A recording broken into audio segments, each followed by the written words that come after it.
We are live right here at the River League. Let some lights on where you can see. There we go. Now you can see me. Reece here with you in the box with Chris. We have a 1-3, but it's not going to play like a 1-3, Chris. No, not anywhere near close. This is one of the biggest 1-3 games that we've ever had here at the River League. If I'm not mistaken, everybody has to start with a minimum of $1,000 for this game. Yeah, and not just that, but the players we have are definitely action-oriented for sure. While they are getting set up, real quickly, I want to go through you to what we have going on. This is the big one of the month. December 11th through December 14th, the $10,000 guarantee, $120 entry tournament. Only $120 to play in a $10,000 guaranteed tournament. That's going to be kicking off on December 11th. So not this weekend, but next week. And then we've got the coming up Sunday, the Rivers League Championship Tournament. If you've played in any of our Sunday leagues, you are live and ready to play on this one. About how many people do we have on that list, Chris? I want to say we have somewhere between 50 and 60 people, if I'm not mistaken. Yep. So if you've played in any of our Sunday games at all, you are ready to play in this for only a $30 entry. And then coming up in a few more weeks, my birthday's free roll. Don't know why we're doing my birthday's free roll, but that's what we're going to be doing. It's going to be similar to our trick or treat free roll. That you're going to be spinning a wheel instead of drawing the tickets, so that one will be lots of fun. But coming up this weekend, this is the main one I wanted to talk about. This is day after tomorrow. This Saturday at 4 p.m., the tag team tournament. Grab your buddy. $120 a piece, $240 a team to come play in the tag team tournament. We're going to do the exact same thing we did on our live stream tag team tournament, and that was a lot of fun. And I think it's going to be just as fun, but this time open to the public. We're going to allow some rebuys on this one as well.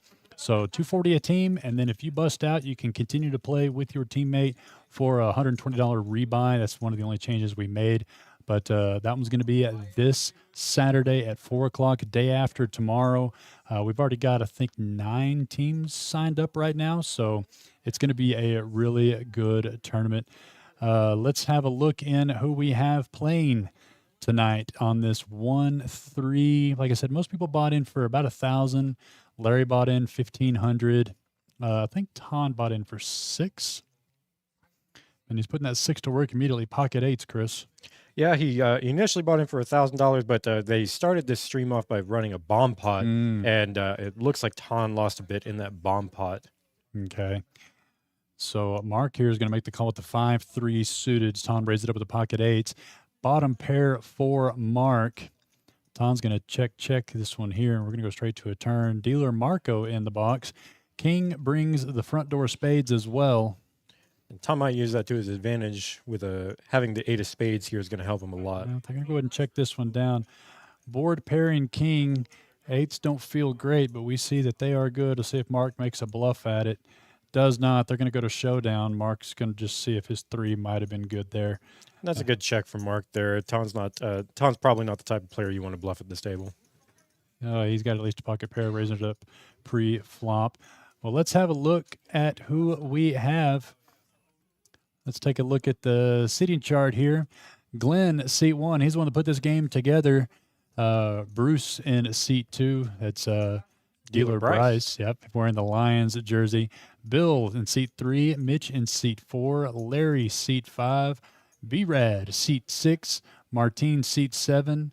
Dealer Mark in seat 8. Ton, who you just saw take down that pot, in seat 9. And Banks in seat 10, wearing the Cowboys outfit. They're playing right now. We've got it on the TV for those guys, so they're not missing a thing.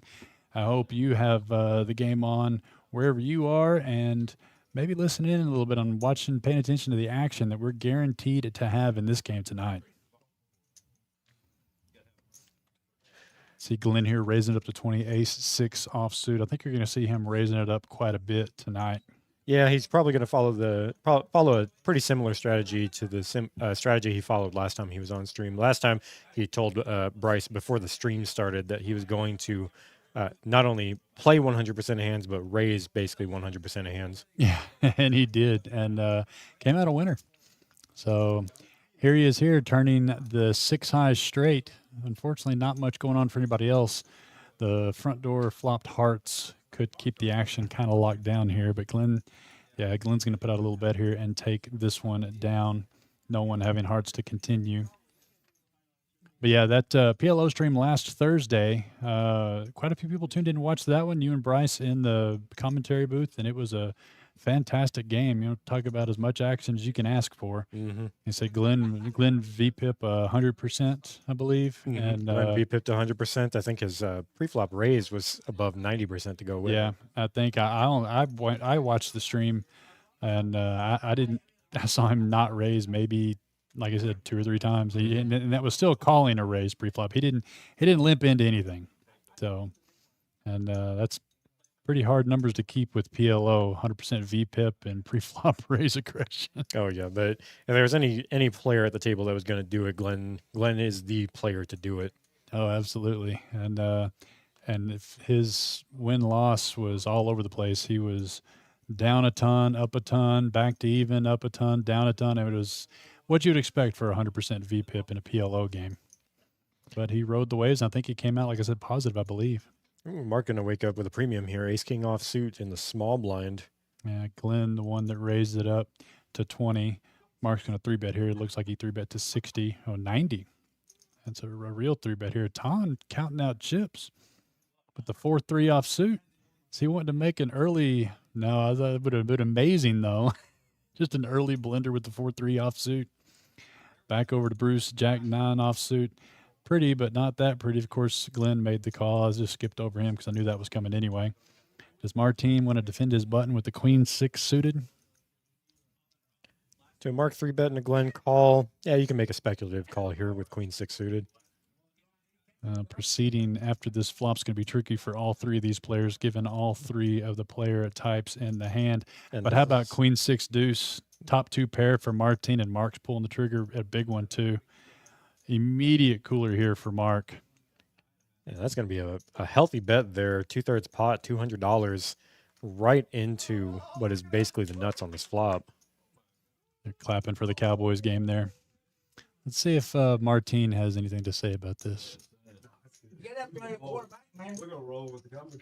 I actually wore the Cowboys today. You did? Oh, hell no. That on purpose. It was on purpose. Oh, yes. I am surprised. Hurt, there you go. Putting chips together. Yeah, he went ahead and raised it now. Big boy raised too, $500. And, Mark here, King high. Mark might be able to just get off light here because Martine's not likely to raise here with nothing. Well, that 200 was a pretty healthy bet. And they're stuck watching the Cowboys game. And he does let it go. Like I said, he got off cheap. Martine kind of flashed the cards there. I'm not too sure if I like the raise for Martine here when you've got top 2 pair on a very dry static board. I don't really like the raise here. Well, especially when the 3rd card on the board is a deuce, you're not really worried about the counterfeit just yet on the turn. No. So, but if a deuce comes out, just you've got signaling nothing but strength there with that raise. Yeah, but the pot was big enough for him, especially after Mark put in that pretty large C bet. I don't know if he needed to bet that much, but when you're playing against Martine and Glenn, you've got to make pretty significant bets because they'll call you, which that's what Martine did getting into the hand to begin with Queen 6 suited. Right. So hand number 6. And we've got the double straddle in play right now. Bill going to be calling $10 here with Queen 9 suited. Martine actually going to wake up with a good hand this time. Ace Jack offsuit in the cutoff. Just going to flat with it. Yeah, I think we had that $10 was a straddle. Straddles can get a little bit confusing on the action, but we'll keep our best with on that for you, explaining to what exactly happened. But we're going to see Mark here 3-bet to 40 with the 10-8 offsuit, try to get some of that money back, and Glenn immediately claps back. Looks like 150 with the King Queen. McKeska lets his Queen 9 suited go. Martine, after winning that first pot, do you think he's going to bother with it? No. Very shocking, actually, that he folds there. Because Glenn can be a bit of a wild player. He's not always 3-betting, even for this sizing. He's not always 3-betting with premium hands. No, but He did just take. He just got that one pot. Let's have a quick look here while we're looking at that. Um, yeah, Martins. He's already, like I said, he's already up 400 with that one good hand. So maybe didn't want to decide to battle with the ace jack offsuit there right off the rip. So Glenn and Larry both buying in for 1.5K. Trying to see who was the biggest beneficiary of that bomb pot that Ton lost 400 in. If I was looking at it correctly, it actually was Glenn that took down that big bomb pot against Ton. Oh, and he only bought in for 1,000. I believe so. Oh, okay. So that's what that was. And okay, yeah. Our action tracker for the night, Whitney, giving the thumbs up. Whitney bringing you the graphics. So if there's any problems, it's Whitney's fault. Martin waking up with another premium pocket kings this time. And he's just going to play it sneaky, Chris. Yeah. And I'm okay with it because there's no way that this hand goes around $5. Not with these Very players. unlikely. Very unlikely. I mean, could be wrong. They do have the Cowboys game distracting him. Nope, there's the answer he's looking for right there. Not out of the best seat for him, but there's the raise, so he can put in the old limp raise. And getting a lot of callers, so he could just take down the dead money here and make a big boy raise, something like $150. He'll make like I said, he'll make $125 just by taking it down, and that was the whole plan. And that's what he's going to execute here. It looks like he's going to make it 200 straight. Out of this field, I'm wondering to see who's going to call this up. I mean, Martin's reputation, he's kind of known as a wild card. We saw him play a few weeks ago here. He tried to get a little splashy early. Unfortunately, my father was on the stream and had monster hands every time. And I think that if there was one person in this field to pick to make the call here, it would be Glenn. I'm a little surprised calling a bit light with the queen six suited, especially out of position. Well, but this could be just a reputation call. He's calling Martin because he doesn't think that he has a whole lot. I'd rather have that 8-7 suited that Brad just threw away here. 100%. A probable pocket pair. But Glenn could think he just has 2 live cards. You don't necessarily have to give. And there's 2 live cards is right. Yeah, there's the flop he's looking for. That would have been trips for Brad too. What a flop! And there's no amount here that Glenn's going to fold to. No, in fact, he's just going to put him all in right there. And if you calling with queen six suited and you see that flop, I don't think that there's any other flop besides, flopping the nuts maybe. Yeah. But I don't think there's any better flop for you really. Yeah, and Martin's thinking about this here. I mean, any 2 cards are in Glenn's range. Let's be real. Glenn, the 100% VPIP guy in PLO, any 2 cards are within his range. So a 7 is within his range here.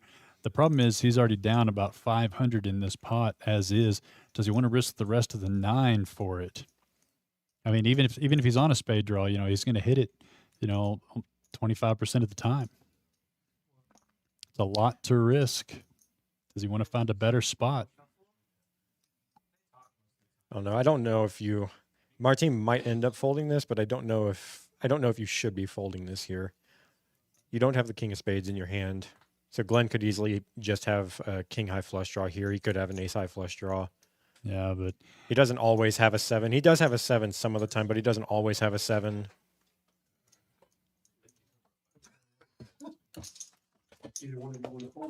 Yes, call please. It's looking like we might get a bit of a tight fold from our team here.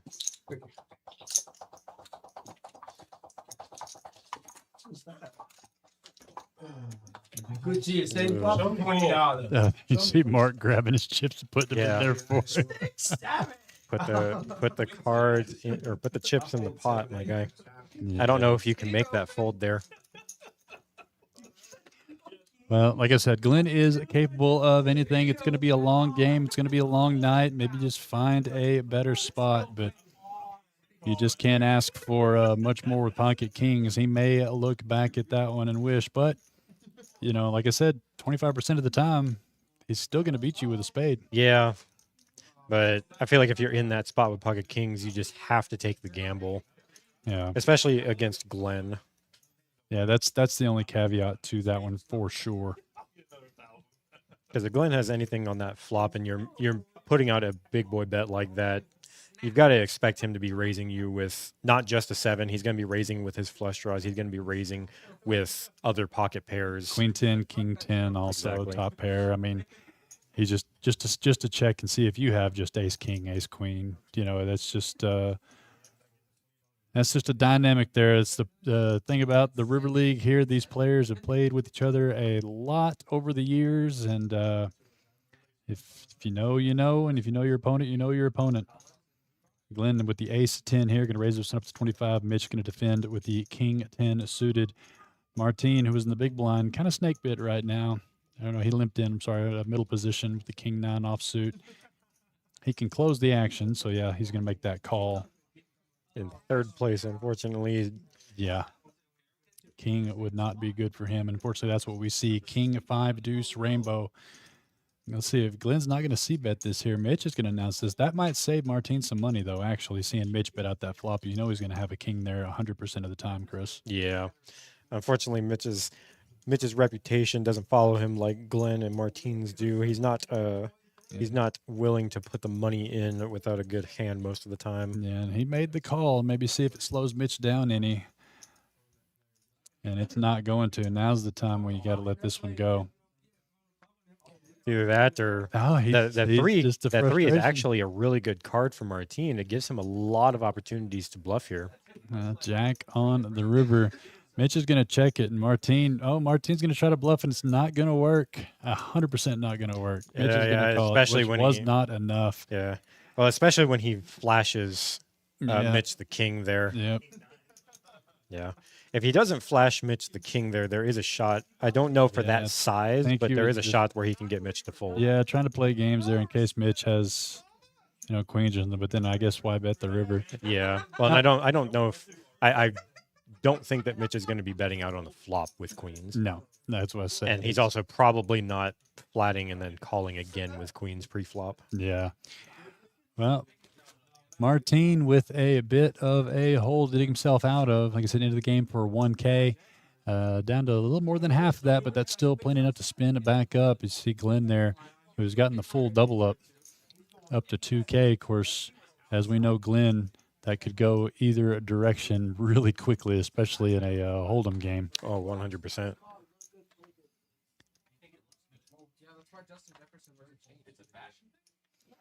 So quite a few people tuned in across all of our social media platforms, Twitch, Facebook, and YouTube. We appreciate each and every single one of you. Yeah, we're up to 27 people currently watching the stream between all of our platforms. Yeah, and still a little early. We'll get some more straggle on through as they check this out. I see Bobby in the Facebook chat, JT. Haven't seen him, JT, in a minute. I'm sure he's been here. I'm the one that hadn't been here in a minute. Of course, we got Team Banks family in the chat, and then a VIP Farron, the old man, he's in the chat watching as well. We got a bit of a hand developing.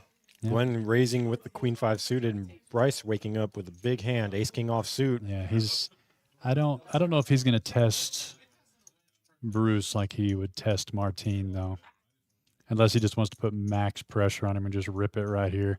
It's either fold or all in, Chris. No, he's gonna do the exact same thing that he did with Mark earlier. Just try to outplay him on the flop. Mm-hmm. And he's just gonna hit it. Queen 5 2 pairs. It's the same thing that Martin did with Mark earlier. Yeah, just speculating a bit with the Queen 6 and flopping 2 pair. And Bruce is just gonna feel like that he's just playing games here and immediately calls the Ace King high. Oh boy, and Queen on the turn. How about a boat? And if he checks this here, and he did, what a nasty check. Now Bruce is going to lose. Yep. Snap all ins. That might be a little bit of a big play. He could have drug an extra. I think he's specifically targeting every time Bryce has a queen here, because Bryce is never folding a queen here ever. No, and I mean Bruce could have a jack here a lot of the time. He wants to calm down with Ace King high so bad, and that's just Glenn's reputation preceding him. But the man catches cards every now and again, guys. He doesn't always have to have air. Well, there's a non-zero portion of the time where Glenn's bluffing here with missed clubs or missed diamonds. Yeah. But a lot of the time he's going to have it too. Yeah, big fold there by Bruce and Glenn, just very comfortably stacking up those chips. And the winner just keeps on winning. Glenn's up about $1,500 now. Yeah, after this hand. And it's a dangerous place to have chips on the table. It's in Glenn's stack, and because he will put them in play, he will put you in blender situations. He will do that with the boat, and he'll do that with the missed clubs. So That's also the positive side of Glenn having all those chips is you know for a fact they're always going to be in play. So you can't really go by the chip stack size. So we have Destiny getting into the box, and it is bomb pot time. Hope everybody enjoys this little graphic Reece put together. Hey, it's splashy. Something new. $5 each person into the pot. 4 cards dealt out. 2 boards. 1/2 and 1/2. If you can win both boards, get yourself a scoop. Omaha rules. Must play 2 in your hand. Always the most fun for the commentators to try to figure out what people have when you're looking at 40 cards. Glenn with a decent pre-flop hand here. Ace, king, 8-4. Mitch with a slightly better one, a suited ace and a suited king. Yeah, don't see anybody with a suited ace right now. Oh, no, you got Mitch has Martine. Mitch has a suited ace. Martine's got a suited ace as well. Rainbow on the first one. King 4 deuce. There's 2 diamonds, And but Mark a paired flops board. quads how on the about second board with Quads pocket jacks. for Mark. And, in these bomb pots, there's no real reason to slow your play, especially with this table. He's just going, well, he's not going to have to bet it because it looks like Glenn's already bet out here $50 with the 2 pair on the, what would be the King 4 deuce. Is that the bottom board or the top board on the graphics, the bottom board? On the graphics, it's the bottom board. On the table, it's the top board. Yeah.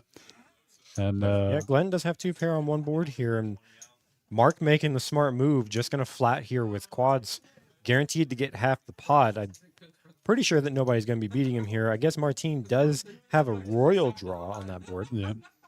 8 on the top board, 7 on the bottom. Doesn't change much. Gives Glenn a bigger 2 pair, more outs for the boat. And since you have 3 people in the hand, there's not much incentive here for Mark to really blast off too much because you want to try to build the pot, but now you have to now that Martine folded. Yeah, now that Martine folded and you know that you're basically guaranteed half the pot. Now you can go ahead and blast it. Yeah, blast all the money in. Try to get him off that other board. I don't know if Glenn would call a raise with just 2 pair, a lot of 2 pairs. Yeah, he went ahead and did it. Yeah, he's just going to give him a credit. He's just going to give him credit for a boat on the top, but we see that he's got a lot better than that. And so this one's going to be a chop most of the time. It's a chop most of the time, but Mark actually can hit a flush on the board that Glenn has 2 pair on. That is absolutely true. So, any spade. He's dodging, I believe it's the 4 of spades, but any other spade gives him the win here. I don't know if somebody else can't hit the 4 of spades, but he can hit any other spade. Absolute free roll here. Big river card. Does not get there. Oh, swap those 2 out, and he would like that a lot. Yeah, switch them. As you heard him say right there, switch them. But that is the once every dealer change a bomb pot. Like I said, 4 cards, Omaha rules. And I'm going to take a look here. We've only played 10 hands, 1 orbit around the table here, but surprise, surprise, Martine actually has the highest VPIP right now. Larry, sitting at the bottom there with a 0% VPIP, hasn't voluntarily played a single hand yet. Yeah, he was had a pretty low VPIP in the PLO stream, but he ended up being a winner. He pick and chose his spots intelligently and absolutely made money in the PLO. That's how Larry plays. He's not going to play a lot of hands, but he's going to be a very high percentage winner when he is in a hand. He's very much a low and slow kind of guy. Yeah. Coop in the Facebook chat, hashtag Donkey's absolutely right, sir. That's what these guys are. Playing here at the River League, everyone should want to come join with these guys. Yeah, I definitely wouldn't hate being on this table. There's a lot of money on the table, and all of it's in play right now. Absolutely. See Glenn there finally folding pre-flop. I think it's because we got the Cowboys game on. Got the Cowboys game on. Banks is raising it with ace-10 suited. Got 2 other suited hands here. And Mark and Bruce, you get into these hands with the 3 deuce, 4 deuce suited. You think you got the sneaky ones, but you don't. And Banks actually flopping the worst of it here. Mark flops open-ended and Bryce flops bottom pair. Yeah, and they checked it around. Surprisingly, I would have expected Mark to maybe fire there a little bit, but Banks was the one that 3-bet. And Bryce picking up a flush draw to go with his bottom pair.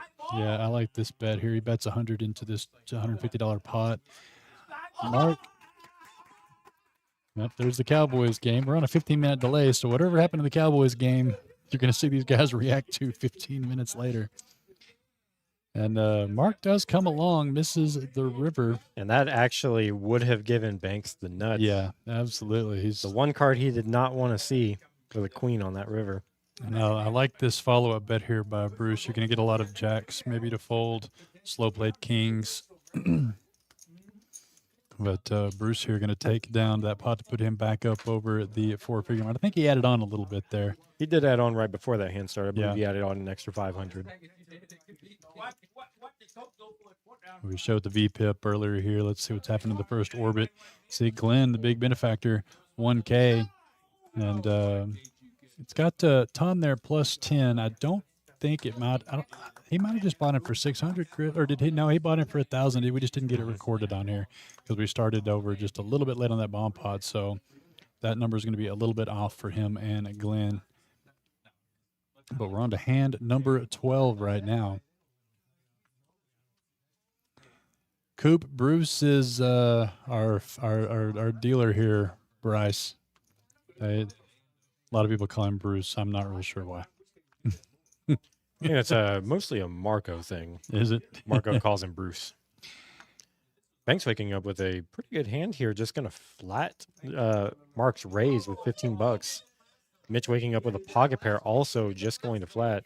Been seeing that a lot with these kind of middling hands. Unless it's a super premium hand, it seems like some of these players don't like to raise with them. Well, there's enough action already. Let's be real. I mean, somebody's going to bet your hand for you most of the time. Big flop here for Mark. Got a flop the double gutter with a flush draw. And he's going to be reaching for chips. Not much for anybody else in the field unless Mitch wants to peel one just to keep him honest with the pocket pair of eights. Mitch can call him with the pocket eights. Larry also flopped top pair here. Sorry. Yeah, he did. And running clubs will put him in the winner. So Mark with the most amount of equity here and turns the flush. There's the flush, and that's going to... That actually could get problematic for both Larry and Mitch because everybody has a club here. Yeah, I don't know if Mitch would overplay his 8 depending on the bet, but Larry having the second nuts may call this 75. Half pot size bet's going to be enough to keep Mitch in. Yep. Larry's definitely not going to go anywhere with the second nut flush draw. And he's got... he made the call, so Mark can't be loving this right now. The club came and didn't scare anybody. 4 on the river. He also hits his straight. Yeah. If Larry fires bigger, oh, I love it. I love it. Be a big bet, please. That'll put Mark right in the blender. It's only half pot. I don't think that's going to be big enough to really put Mark in the blender. Yeah, but it is going to be. It's still a blender though, because what is Larry betting with here?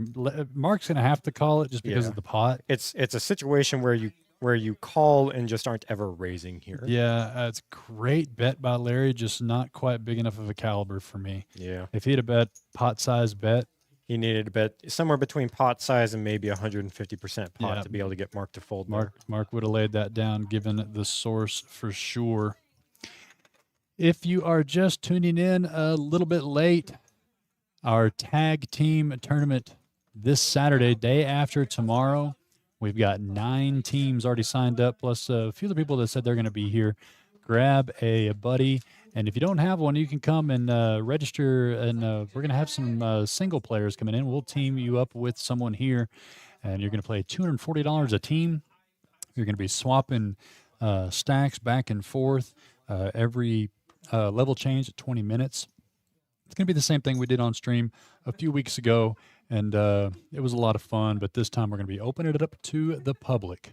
So $240 a team. Mark waking up with clubs once again, this time ace, queen of clubs. Yeah, he's going to be being seen as being pretty active-y. Glenn here with the 7-4. I hope somebody special watching just watched Glenn fold 7-4, just so you know. Cooler alert. Yep. Bill wakes up with ace, king here, 3 bets at $50. It looks like we might just go heads up here. Yeah, and Mark's got to consider the source here, but Ace Queen's good enough to continue on for 35 more for sure. But you got to be real careful on this flop. And Mark looks like he's going to make the call.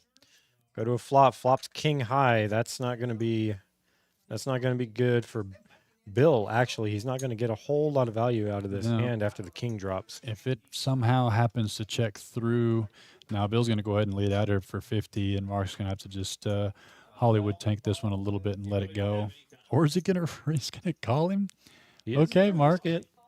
Probably hoping for an ace on the turn, Yeah, but and it's another king. This time the But king the- of clubs. That could be disastrous for Mark. surely he's not going to go for a flush draw on a. Then Bill sneakily checked it too. And the board just bricks Yeah, out. Bill Mark- got all the value he was going to get, unfortunately. Yeah, Mark avoided disaster there by not hitting a club and getting a small payoff there, but big sneaky bet there, non-bet there by Bill on that turn.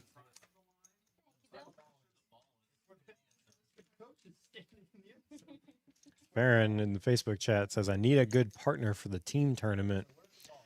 I thought you had one. I thought Seat 6 was playing there with you. Oh, Brad. In fact, I talked to him about it today. He was excited. I think Brad will be good enough for you. I've seen Brad win a thing or two here or there. Brad's definitely not the worst player in the room. There are definitely worse options to pick. Yeah, he didn't have a good run with his son in the tag team we did a couple weeks ago, but Hopper's a good one to have as your partner in that one for sure. Banks here, yeah. Ace 8-7 suited connectors here. A good raise up there to 15. Glenn considering the source, not playing every 2 cards. Larry's going to defend his button. He is probably going to play a bit tighter just because there's not as many cards. It's really easy to raise every hand when you're getting 4 cards every single hand, but Hold'em's a little bit of a different beast. Well, he's really good at outplaying his opponents post-flop, and that's harder to do in Hold'em. So we're going 5 ways to a flop, 9-3-4. Brad going to flop top pair here. Mitch and Larry both with middle pair, but probably not what they were looking for on this flop. Yeah, this one's just going to check around. Bank's not wanting to c-bet here to thin out the field. There's too many people in the hand right now to c-bet. Yeah, there's an That 8. could get him to change his mind, though. Yeah, he could feel like his 8 is good since no one bet the 9, but we'll see if Brad wants to keep defending. That 8 did not do too much in change to that board. His 9 still could be good here a lot of the time. And in fact, he's going to raise him up. Surprising raise from Brad. Yeah, and Banks is going to go ahead and complete there. So we're going to go to river 5. Doesn't change anything. And Brad here is going to keep pulling the trigger. And the hand doesn't make much sense for Banks, but I don't think he can call it, Chris. No, I don't think that he can make a call here with just an 8.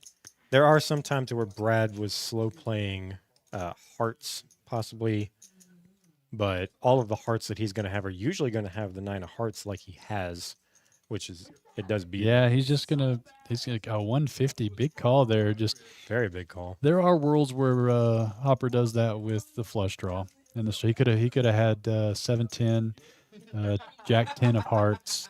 Just he could have had some draws that developed on that turn and trying to pick it up. And sometimes he just has worse 8s. Yeah, but it's pretty stiff bet. That's really 50-50 there for Banks. He'll fold that as much as you'll see him call it. Mm-hmm. Yeah, Lorenzo on YouTube, that bomb pot graphic was the coolest thing he's ever seen in his life. Who put that together? I don't know, some Russian hacker out of Fort Worth. We appreciate you, Lorenzo, for the last minute bomb pot graphic there. Lorenzo, our operator in Fort Worth at Poker House Fort Worth on their live stream. Been there quite a bit myself, obviously, and does great work over there, and called in a favor this afternoon for that one. Glenn here going to raise this one up to 15 with his queen at 10, and Bruce going to call right behind him with the same hand.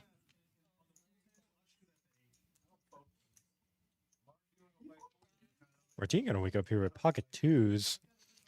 I wouldn't be surprised if you see a raise out of him here, but he might also just flat it. He's been flatting a lot of his hands today. I think with deuces, you go ahead and just flat that out. A little bit of a set mining here, especially when you're out of position. Yeah, his first act in the hand, and Mitch came along as well. So Destiny puts out a flop of 6-3-3. No help to any players. We'll see if Glenn keeps the pedal down. Surprisingly, Martine with the best hand here. And it's going to check around, and that's if you get a non-face card on this turn of 5, you may see a bet out here by Martine, and he would be correct to do so. And that's exactly what he's going to do. Makes a bet there of Looks like $30. Yeah. Yeah, that's going to get the job done. So good bet there by Martine, recognizing that it was up for grabs there. And yes, Dad, Brad is your partner for the tag team.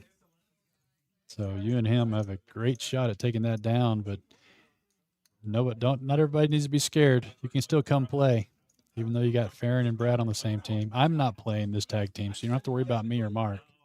Us taking down the Give last everybody else a shot for a change, right? I'll keep my record of 1-1 or 1-for-1 and do something later, maybe make a revisit at some point next year.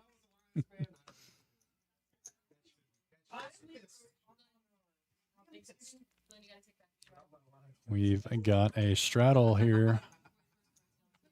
5 and Glenn first act here. Jack 9 suited. You'll see him raising this one up. Probably 20 to play. 25, same thing. Yep, same thing.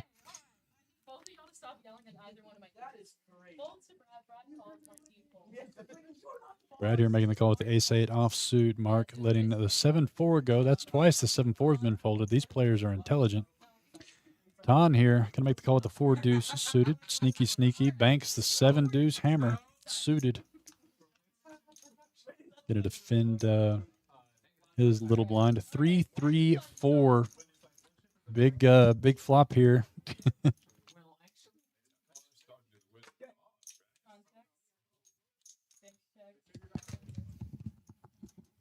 Glenn going to keep the pressure on with the diamond draw, betting $50. Ton's the only one that can really come along here, and he's going to keep him honest, calling that 50. Glenn's not going to like that too much. And but the instant flush there might help. See if he slow plays this, Chris. If he checks this, nope, he's going to go ahead and keep it going. A check there would have been pretty sneaky. I think he's trying to get value out of every time Ton has a 3 here. Yeah. You gotta bet that in case Ton picks up a straight draw, or just as we see, or makes the straight. Mm-hmm.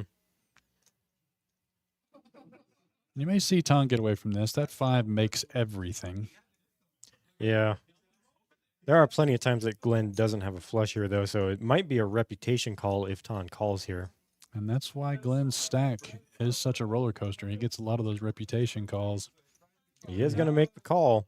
Yeah, so Glenn here need to dodge a 3 or a 4, and that's it. Oh, and Ton hits his straight. That's going to be a bad card for him. You can't just necessarily give Glenn a flush here every single time. And Ton checks it, and now Glenn's going to be able to go for the gusto here and does. And And Ton a snap call. Ooh. Snap call and sees the bad news that sometimes Glenn does have it. Sometimes Glenn does have it. But well played by Glenn. He knew just enough how to target exactly the holdings that Ton might have had. So he played it really well.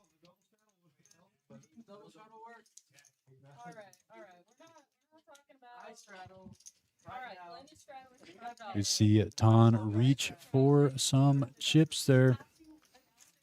Glenn there, 3.1K, Chris. It's been a good night so far for Glenn, and we're only an hour into this. Game's good when you catch cards. Glenn up over $2,000 now. Yeah. And Mark came back from a deficit. Did he add on chips, or did he?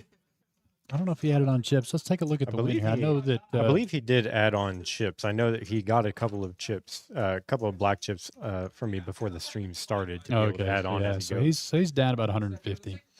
That's still not too much for Mark, and the stream, it's still early into the stream. There's plenty of time to make that up. Oh yeah, these guys, this game's got plenty of time left and on, and probably still playing well after the stream's over. I'm sure with these chip stacks.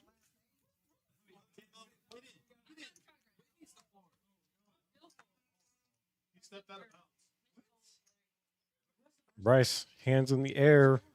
This is about the time the Lions get a touchdown. Brad waking up with 10-8 suited in the hijack. Just going to make a call here. Yeah, looked like a raise out of Mark there on the dealer button. Raising it up to 35. Banks holding Brad's outs here. Yep, 9-7.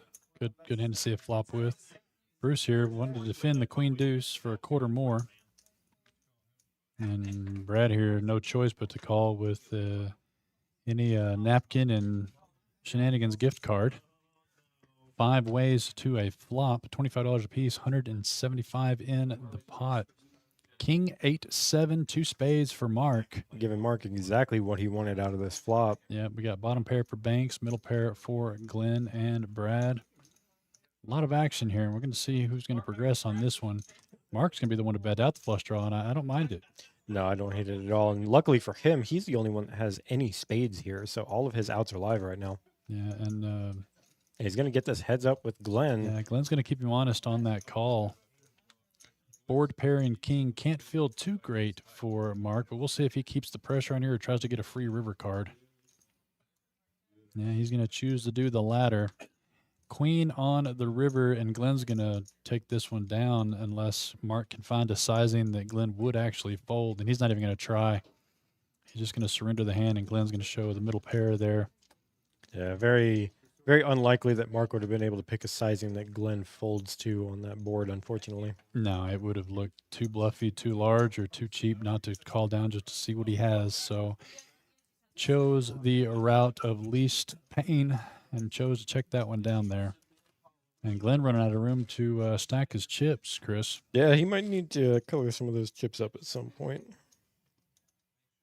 Get some of those $1,000 plaques in play.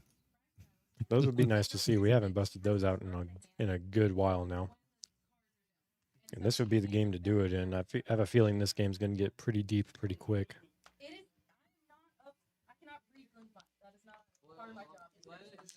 Bill going to wake up with a pretty good hand, ace-jack offsuit. Just going to flat it in early position. Then we'll see if anybody wants to raise this one up. You got Mitch and Bill limping in. Difficult sizing to choose here to push those gentlemen off their hands, but no one's waking up with anything to do so, really. Banks is going to complete here. And does Glenn want to put some extra money in the pot with the ace in his hand? Nope. He's just going to see what these guys want to do. And we're going to go to our probably very rare limped pot, Chris. Yeah, you're not going to see that too often here, especially with this group of players. No. Ace, queen, 8, rainbow, top pair for Glenn and Bill. Any kind of bet here by Bill is going to definitely you're going to see Glenn call it off one time probably, but not too much more with that deuce kicker. No, not unless he hits his 2 pair. He might fold to pretty much any other turn here. There's a board pairing 8 that helps Glenn out a lot. That's one of the turn cards that Glenn's probably not going to fold with. Yeah, and he's going to keep it alive here. So this one's going to be chopped a lot of the time. 10 on the river, and that's what's going to happen. So it's just going to go check here, and they're going to chop this one up. Best possible outcome for Glenn with that deuce kicker. Let's see Destiny chopping up those chips quickly and professionally. Let's see. Pretty good, pretty good. A minus. Let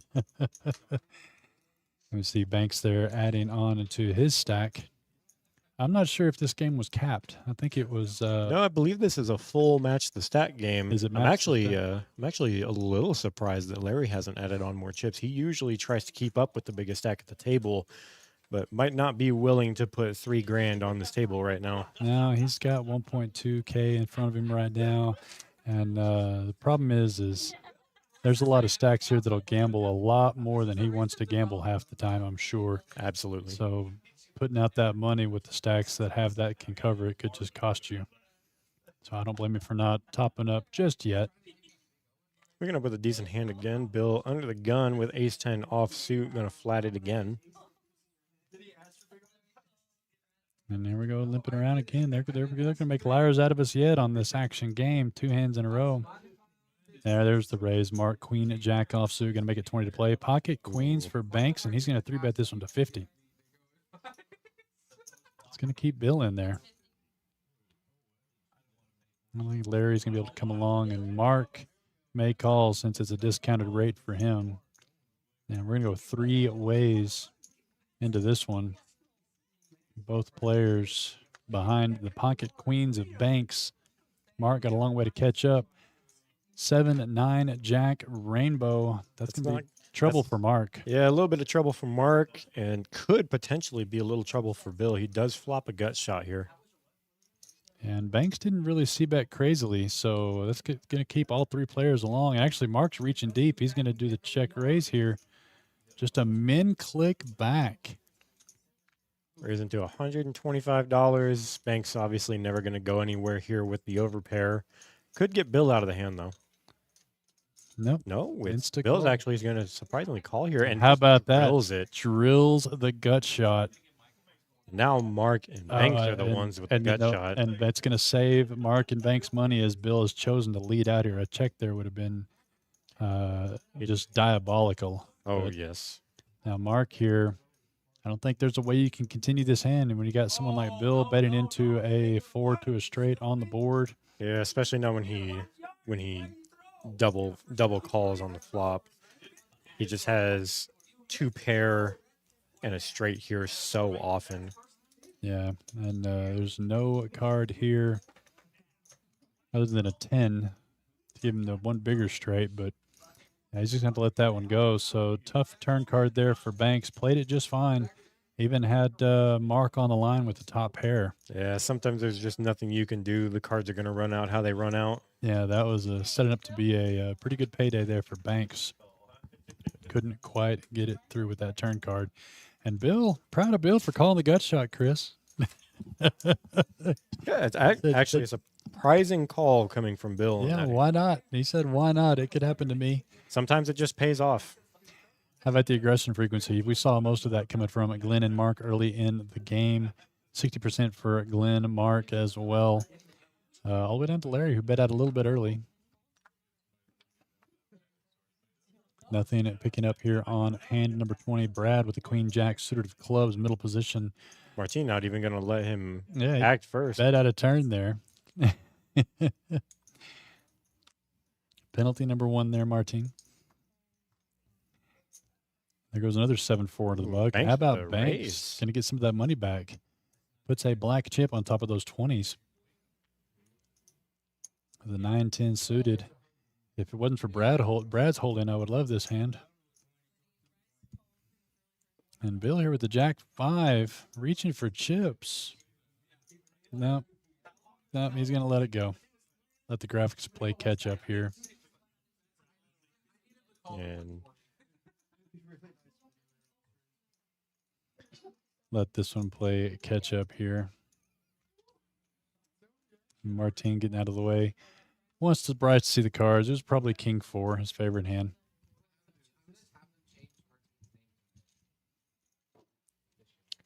So we're going to go heads up here. B-Rad and Banks, 2 very comparable hands. Lots of flops, could be train wrecks. 6-9 Trey Rainbow. That's not a train wreck flop, but yeah, Brad could make a speculative call here on the flop with three undercards. Well, there's a lot of good turn cards that help out Brad, but 125. Yeah, Banks has shown too much strength on this hand. The story worked out too well for that one there to really float that one there. Quite a few people across Twitch, YouTube, and Facebook. We appreciate each and every one of you. About 40 plus watching this one. And, we've had a lot of people rolling back the streams. I don't know if you've looked on the YouTube and Facebook. People like to go back and see how they played, maybe catch up what they couldn't catch live. It's been... That's a good way to learn, not just about your play, but also about the opponent's play. You get a little bit of insider information on it. Especially these type of games when, with these kind of chip stacks, it's kind of a keg waiting to go off at any point. A big $2,000 pot. We've already had one big one, and it can happen for sure. Banks going to raise this one up the queen, jack off suit. Bruce going to play his button with the queen tray. Mitch waking up with ace king, just going to gonna flat this flat one. it. Yeah. And this seems to be a consistent theme with Mitch is he very rarely ever raises pre-flop, regardless of what hand he has. Well, he's going to pick up a gutter here at 10 at jack, deuce, 2 spades. This one's going to check all the way through a 9. That's a gin card for Banks, but the nut flush draw for Mitch. So Banks here might be stuck calling with the queen high flush draw and the open-ended in the pair. Bruce going to come along as well with his open-ended. That was the money card for all three of these players to keep things going. A brick deuce onto the river. Banks is going to have best here. Depending on how much Mitch bets, he may call this down, Chris. I don't see how you can fold here with Banks's hand. Yeah, he does call. He's got top pair, queen kicker. Mitch, Mitch showing top air here. yeah, but he made a fire at it. He tried it. It's going to work in a lot of games, but not in this one. $40 is not going to quite get it done against some of these chip stacks. And while we're waiting for the dealers to switch out, Mark actually wanted us to bring up, Mark Hamilton wanted us to bring up that we currently do have 2 tables running, so our prize wheel is in effect right now. Yeah, let's have a look at that prize wheel here. It's now progressive, Chris. Those amounts go up every single day when a spot isn't hit. Yep, every single one of our cash prizes that doesn't get hit goes up by a small amount each day. We have a racehorse prize spot that I believe is up to $125 or $150 right now. And that's for anybody if anybody hits the full house or better. We have 2 tables going right now, counting the stream. So the qualifier right now is any full house or better. One of our spots is the $1,000 wedge, although I believe it's $1,200 or $1,300 at this point now. Wow. Yeah, I admit I was messing around with the stream and didn't take a look at the prize wheel, but I know that we gave a lot of money away on Tuesday. Yeah, I believe we gave away a little bit over $4,000 on Tuesday. Yeah, it's the wheel pays. That's all I can tell you. The wheel does pay it, especially when you have 2 tables going. Any full house gets you to spin that wheel. And I think Tuesday we had 3 tables going, so that was any flush or better, and you get to spin that wheel. That's 2 weeks in a row now that we've had at least 3 tables going for a significant portion of the night. Yeah, definitely another excuse to come play here at the river. And Tan here with an extremely good hand, especially for that top board, flops top 2 pair and a royal draw, and also flops top pair on the second board. Larry flopping open-ended with his 7-4, and Bryce looking like he also flopped open-ended with 7-8. Yeah, I don't really see much for anybody to be too proud about. A lot of speculation here, especially with the one board having the 5-6 on it. Yeah, Bruce is going to bet his 2 pair And Tan open-ended. Tan gonna raise here Yeah. with his super premium on one board, and also top pair on the second board, which isn't a bad thing to have. You've got a lot of scoop outs if you're Bruce, but I don't know if you want to call. It looks like at least a $200 bet. Yeah. I mean, you have literally nothing right now. He bet 180, bet the pot, but he's going to go ahead and come along here. He's, Yeah. like I said, he's got a lot of scoop outs. I don't think Larry's going to proceed. He does let it go. So we're going to go heads up. And, you know, it's been my experience on stream. Once Ton pots it, he keeps potting it. Yeah, I don't see a scenario here where Tan doesn't keep the pressure up. And Bryce going to have 2 pair now on the second board with his 8-6, and Tan still very firmly in the lead. Yeah, Bruce Bruce might have to bet here just to keep from having to call a huge bet. Actually, Bruce is going to be big here. This is 400. Bruce also has an extremely good hand. He's got top 2, he's got open-ended, and he has the nut flush draw on the other And board. So Ton agrees, and he's all in. And that Tan 10 hits his royal royal flush on the top. Big hand there, Ton. And Bryce hitting a boat on Bryce the other got board a with boat on the 8-6. bottom, so we're not going to see any blood here on this one. But let's hear anything about a royal. You just have a royal. No, I only you play it straight. Yeah, just play the straight. You don't need the whole royal. No. Tan gonna be a little humble here and just play it straight. Since Cody folded the other one. It don't count. little bit of a callback to a couple weeks ago when Cody would have hit a royal on a hand if he had played it out. Yeah, not only hitting the royal, but man, that it ended up being a big pot too, and he would have made back good. So shout out bomb pot there, the royal flush for Ton, and that's a lot of fireworks for those hands just be made on that river, Chris. Oh yeah, both players proud of their hands. it was Sure. It was an extremely good turn card for Bryce on both boards. He hits his 2-pair on one board, stays open-ended, and hits or has a nut flush draw on the board that Ton was ahead on. So I don't hate them getting the money all in on the turn, much less the river. Yeah. There's definitely no fear poker. The deep stacks are in play.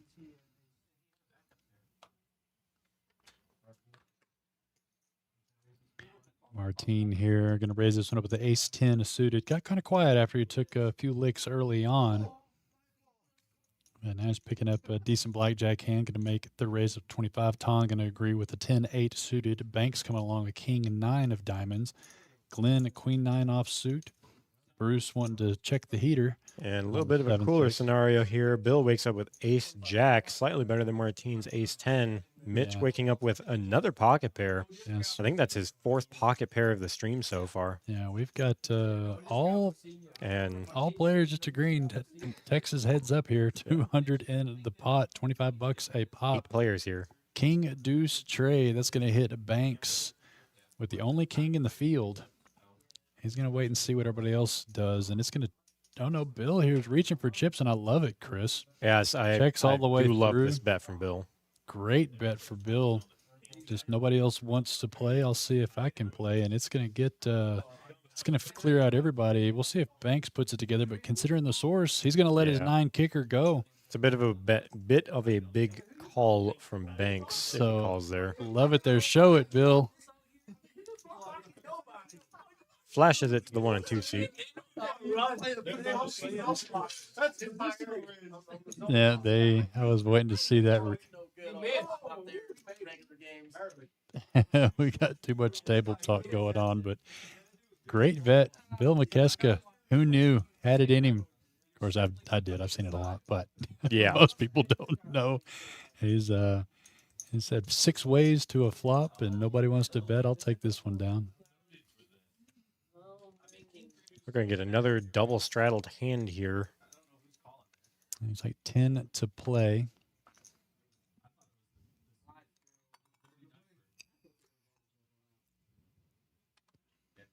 First to act here.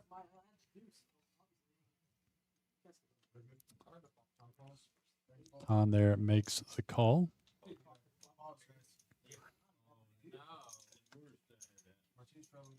As the graphics play catch up. The operators struggle a little bit with straddles. We'll forgive them.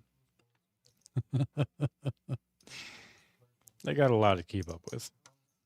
Glenn here is going to make a squeeze on those straddles, raising it up to 50 with the 6-4 offsuit. Brad makes the call with the Jack-10 offsuit.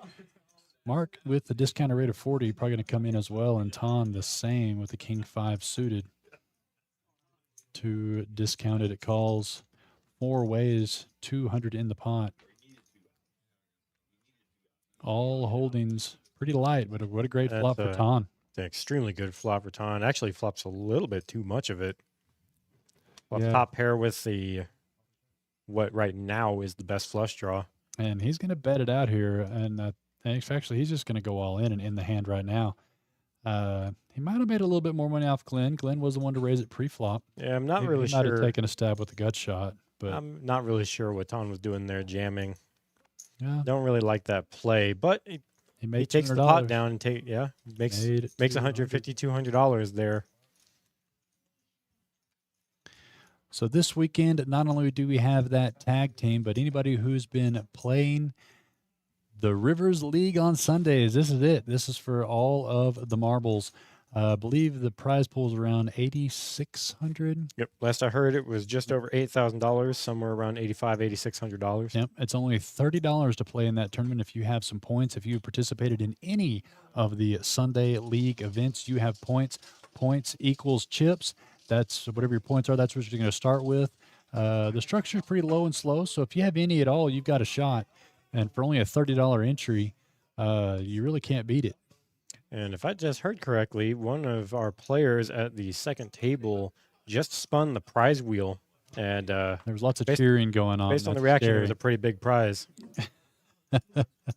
Somebody had just hit big on the wheel. Of course, they would cheer if they hit the snack too, right next to the $1,000 plus one. So Oh yeah. you never know, but they are spinning the wheel. Full houses are better right now with 2 cash games going here on this Thursday night. Looks like we're gonna go another 6 ways to the flop. Yeah, Glenn raised it up with the ace-6 offsuit.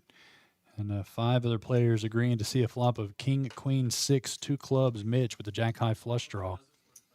And Not Glenn much. with a surprising Glenn with the bottom pair right now, actually in first place. Yeah, and then not a huge bet, but Mitch is going to come along with his flush draw. Glenn here probably doesn't feel too great with the kings and queens and Mitch making the call.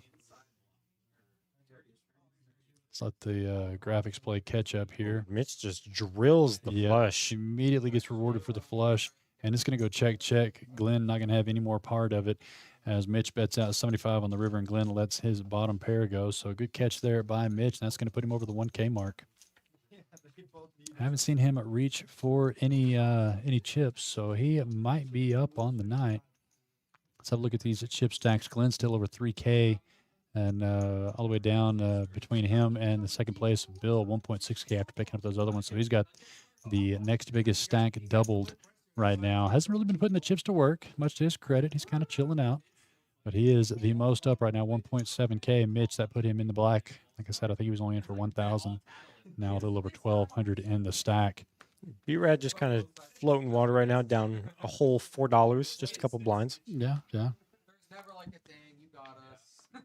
Yeah, like that's me. That's me. Sorry, my bad. None of that. Ton here, first act. Not going to play the 10-6 suited. Banks letting the ace go. Glenn, pocket 5s. Let's see what price he chooses. I think this is Glenn's first pocket pair of the night. Yeah. As he's pump faking with chips and fumbling chips and raises it up to 20 with the pocket 5s, and no one has anything else to combat at all. Brad's going to play his button, though. 9-8 offsuit makes the call. Martin defends his small blind with the 9-7. Tough holding here for Martin as Brad shares some of his outs. Glenn in the lead. Pocket 5s looking to dodge. Very few overcards. Dodges nothing, just drills the set. Yeah, but that's going to be open-ended for Brad. So this we could. No, that's the flopped nuts for Brad right now. He's got 9 high 9. straight. Yeah, I was looking at Martin's. Martin flops top pair and a gutter, but Brad already has it. And depending on how Brad plays this hand, we could see some money get in there to the middle. 45 is the choosing, and Brad's going to go ahead and announce his hand. Looks like he made it 75 to go. And there's no world where Glenn is just going to give him 8-9 or 4-8. So he's going to make this call, and he does make the call as Brad raises it up to 100. I know, actually, he clicked him back, Chris. He clicked him back. Now he 3-bet to 150. This is gonna be a pretty big money hand for Brad if Glenn and doesn't Brad, get scared Brad off. ships it, and that might save Glenn the most money. Unless Glenn just wants to gamble, but I don't think he wants to gamble 1,000. No, he did. He did Yeah, make I the think call. he's much less likely to gamble if Brad just calls there. Well, I mean, at the end of the day, he knows that Brad's flopped the straight, but Glenn's just playing the odds. 3 on the turn, no help. 3 on the river, running boat, and that's why Glenn doesn't mind to gamble, as they ran it once for Max Payne, and Brad ships those chips. Flop the best and just goes runner, boat for Glenn. And the rich get richer. This was happening a lot last week too. There was 3 or 4 different hands where Glenn was a pretty big dog on the flop, but he was getting very, very beneficial turns and rivers most of the night to be able to go runner to beat his opponent. Hold'em and a PLO are played with 5 community cards. It's going to change. So big run out there for Glenn. And that's going to put him over the 4K mark, Chris. That is It's been a pretty good night for Glenn so far. Up up a little over $3,000 actually. And the tempo has been pretty much the same for him. He hasn't been playing 100% of hands, but he is at near the top of the VPIP chart right now, if not at the top. Yeah, Looking at the Mark and chart, Banks Glenn are actually is at the top of the VPIP chart, and he's also at the top of the wings chart. So maybe there's a little bit of a correlation there. Well, we know Glenn likes to see flops, but he's definitely been kind of chilling out a little bit. Don't get me wrong; he started out really hot, but he's built this stack up and played it kind of nice. Because I tell you what, he could definitely be a lot more splashy than he is. But Yeah, Glenn is an extremely dangerous player, especially when he's got chips in front of him. yeah, like I said, he could be way more of a problem than he's being right now. I'll put it that Yeah, way. he could be far more aggressive if he wanted to be. But you know, this isn't an easy lineup table. I mean, there's not a whole lot of chairs in here that you can get super aggressive with and have a consistent work on it. There's a lot of players that are willing to get in there and mix it up, especially in Hold'em. Ton here going to raise this one up. Ace 10 to 30. Glenn and Mitch both making the call. Glenn with the ace jack has Ton pipped. Mark wanting to defend his small blind with the 9-5 suited. We got a little bit of a. We could have a little bit of a hand here. Mitch flops the flush draw. Glenn and Ton both flop top pair, and Mark actually flops middle pair with his 5. Yeah, could want to see a club on the turn. Mitch hit his flush earlier, so he's probably not going to be shy about chasing it again. No, Mitch is definitely not shy about chasing flushes. Ton getting coolered here a little bit. Yeah. Ace 10 behind ace jack. But they could both just get dominated on this turn. Not going to happen this time. King of diamonds rolls off. Yeah, see if Ton bets this one out here. Glenn probably sitting here hoping that the board doesn't pair again. Yeah, that check by Ton's going to open it up for Glenn. He's going to bet at least 175. Looks like 150 there. That's 150 there. Yeah, somewhere between 150 200 is probably a good spot here. And Going to get a quick call by Mitch with the flush draw. So I think Glenn knows exactly where he's at with that bet. Yeah, I think Glenn knows that that's where Mitch is at. And Ton here, he's going to be a non-believer. He wants to see a river. That could actually slow Glenn down on the river. Yeah. Ton calling could slow him down. You might see it go check around here, and you do. does. Glenn's going to show the best hand here. $800 going in Glenn's direction. That was another big pot going his way. I think he knew kind of where he was in the hand. Luckily dodged the spade on that river. That's going to put Glenn up 3,500 on the day, a little over 3,500 on the day. Yeah, he's definitely had the cards go his way for sure.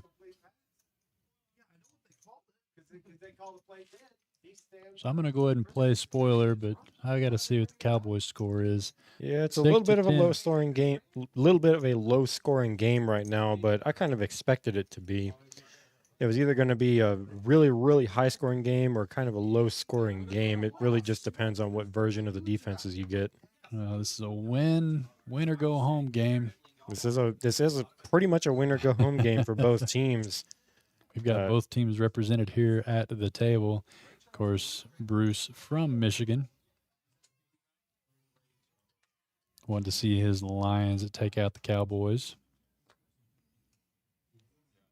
B-Rad, ace-4 offsuit, calling the $10. $10 straddle in the hand. Larry wanting to get into the action. Middle position with a queen-3 suited. Mark going to play his button. Going to raise this one up to 60 with the ace-5 offsuit. Tom going to make the quick call with king-queen offsuit. Couple of the Baccarat monkeys in his hand. Good enough for the $60 call. It's going to bring Patterson along. He's got Patterson's surprising call here with queen 3. Yeah. And tough call here for Brad, but there's a lot of action out there. He's getting great odds. There could be some wheels in his future. Yeah, he is going to make the call. We're going to be going 6 ways to the flop yet again. You know, 3-betting just hasn't meant that much in this game, Chris. No, unfortunately, especially when you have this many players in the hand, you've got to go big with your 3-bets if you're wanting to get some folds. And at that These point, 4 and 5x raises really aren't going to do much but make the pot bigger. 10 Jack King, 2 clubs here. Nobody holding clubs. Top pair for a ton. Top pair and open-ended for a ton. An extremely good flop for him. Also gives Larry open-ended. And if you're going to play Queen 3, this is one of the flops you're looking for. Yeah, sure, he was hoping for a couple more hearts to go with it, but I think the open-ended's good enough for him. And 10's not going to change anybody's holdings. We're going to see who wants to fire this tonight. You could see a bet at a ton here. 360 in the pot, but he's got to bet at least 100, 120. He's actually going to go big boy sizing, 250 250 here.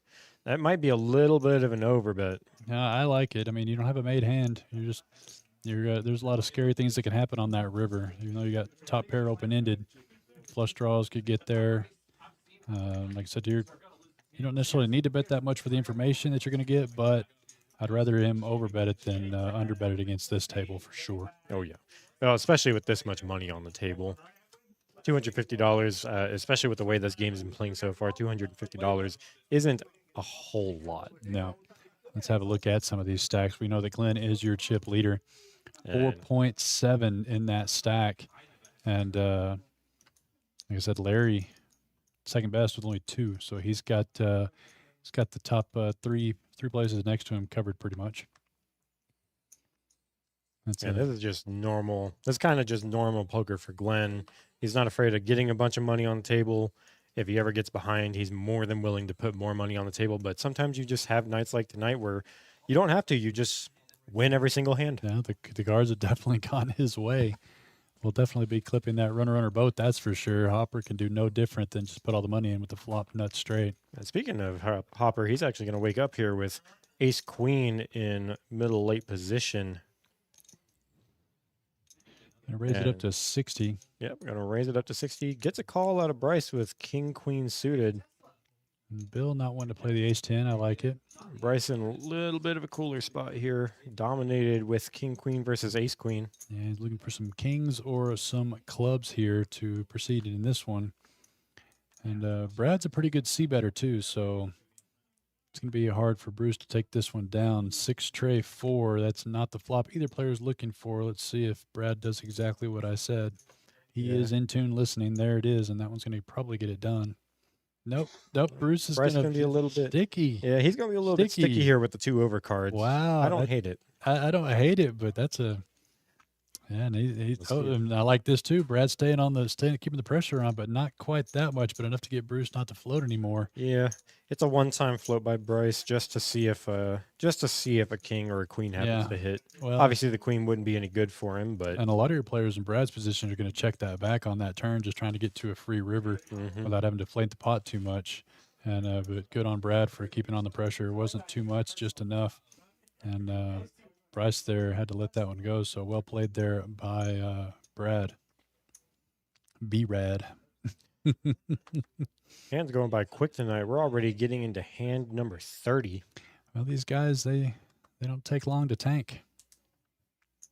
Mitch waking up with another pocket pair, this time pocket jacks in early position. Reaching for some extra chips there. Going to make it 35 to come along. And this is the raise size I would like to start seeing from these players in early position. The 5Xs only get you so far, but 7X in early position is a little bit different. Well, we've seen the 15s a lot, but like I said, I think those are just pot teasers. I don't think people want to fold for 15. Bruce, they're going to protect his big blind with the 10 deuce suited. Banks came along with the ace 9 offsuit. King, queen, 8. Tough flop here for pocket jacks. Yeah. He's going to see bet it, but going to see bet it a little small just to see what happens. Yeah, but these players didn't really connect, so I think it might work, and it does. So ugly flop, but good job on the c-bet there to take that one down and make a little bit of that money he built in there pre-flop. But yeah, the hands are going quick. We are on hand 30 already, and we're about a little over an hour into the stream. We're going to be here with you until 10 p.m., but this game's going to be going on a lot longer than that. We already have an outer table going on. We're spinning the wheel. 2 tables out there. Any full house is going to get to spin that wheel. We're going to have to find out here shortly what somebody had. We heard the wheel spin. We heard some cheering. We'll have to see what happened, but it'll be spinning all night long as long as we have 2 tables going on, because we know this game's going to continue to go on as well.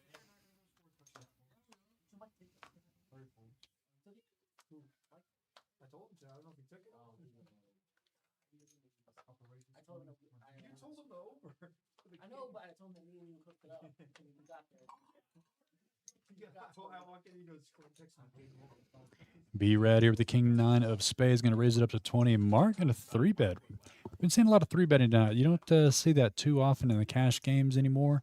I think it's a lot of strength, but the problem is people still don't fold, Chris. You Yeah. gotta make it significant.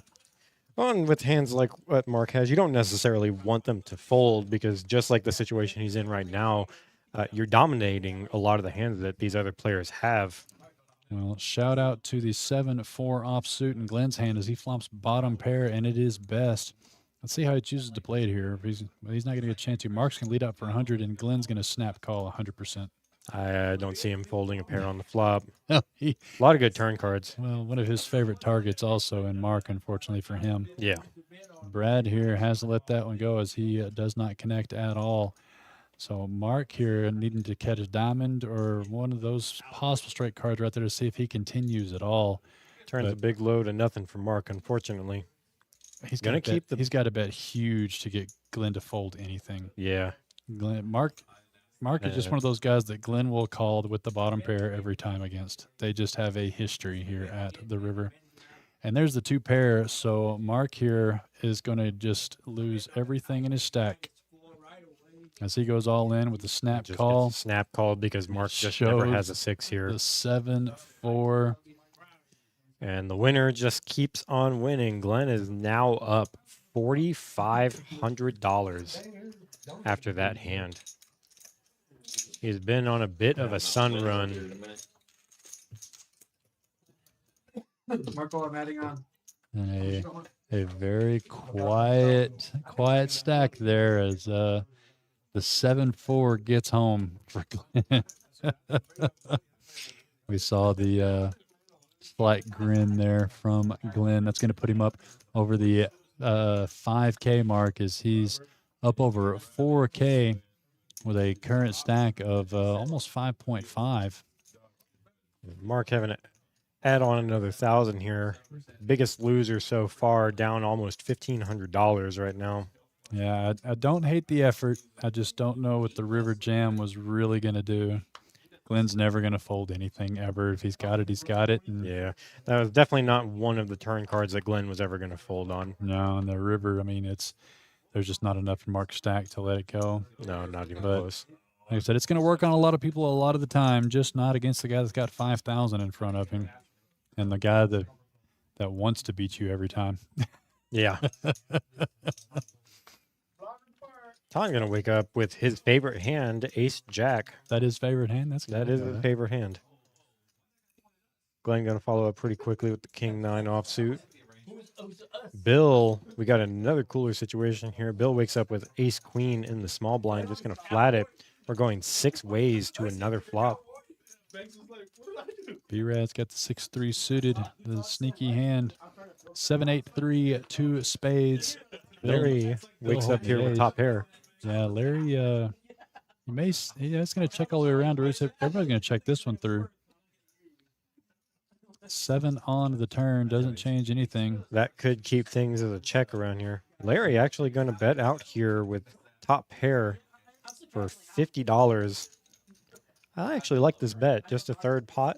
Yeah, I mean it's you got a 7 there a lot of the times. The only thing that's really going to call you is an 8 or a 7. You got a decent enough kicker for it, and Bill looking at a very good hand, but having to throw it into the muck. And Larry, who is up for the session, gets up just a little bit more,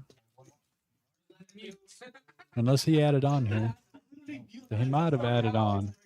Larry did add on a little bit earlier. Yeah, So he's- I believe he's still down for the session, but he's not down by that much. Yeah, he's closer than most.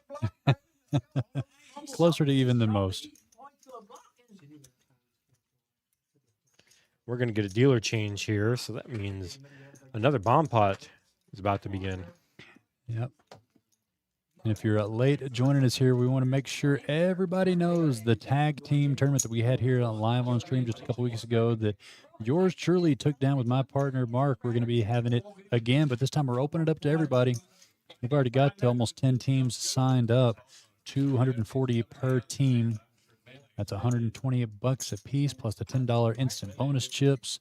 And this time we're going to be having rebuys. So if you bust out and you want to keep having your partners back and building those 2 stacks, you can rebuy into the tournament for 120. We're going to have 20-minute levels, and we're going to be switching on those levels. It's going to be a lot of fun here at the River League, the tag team tournament this Saturday. Destiny back in the box. That means bomb pot. We had a royal flush last time, Chris. I don't think we can top that one. No, it's going to be hard to top that. We had a royal flush and a boat on the quads. same hand. We've had quads and a royal on our bomb pots so far. Thanks for waking up with the pocket jacks this time. Ton has ace, king, and pocket eights. A lot of good flops for these hands. And Ton is going to flop top set on that second board with his pocket eights. Unfortunately, Bill also flops the nut. He's got 10-9. Yeah. Brad also with 10-9. See if they just do pot control here. If somebody's going to bet this one out. Bill looks like he's reaching a little prematurely here. It's not going to play this one slowly. No, but I also don't hate this. You have the nuts on one board. You've got a gutter on the second board. I'm telling you, with this table, just pile in the money. Somebody's going to call you. Oh, yeah. So You're definitely not in danger of everybody folding, especially in a bomb pot.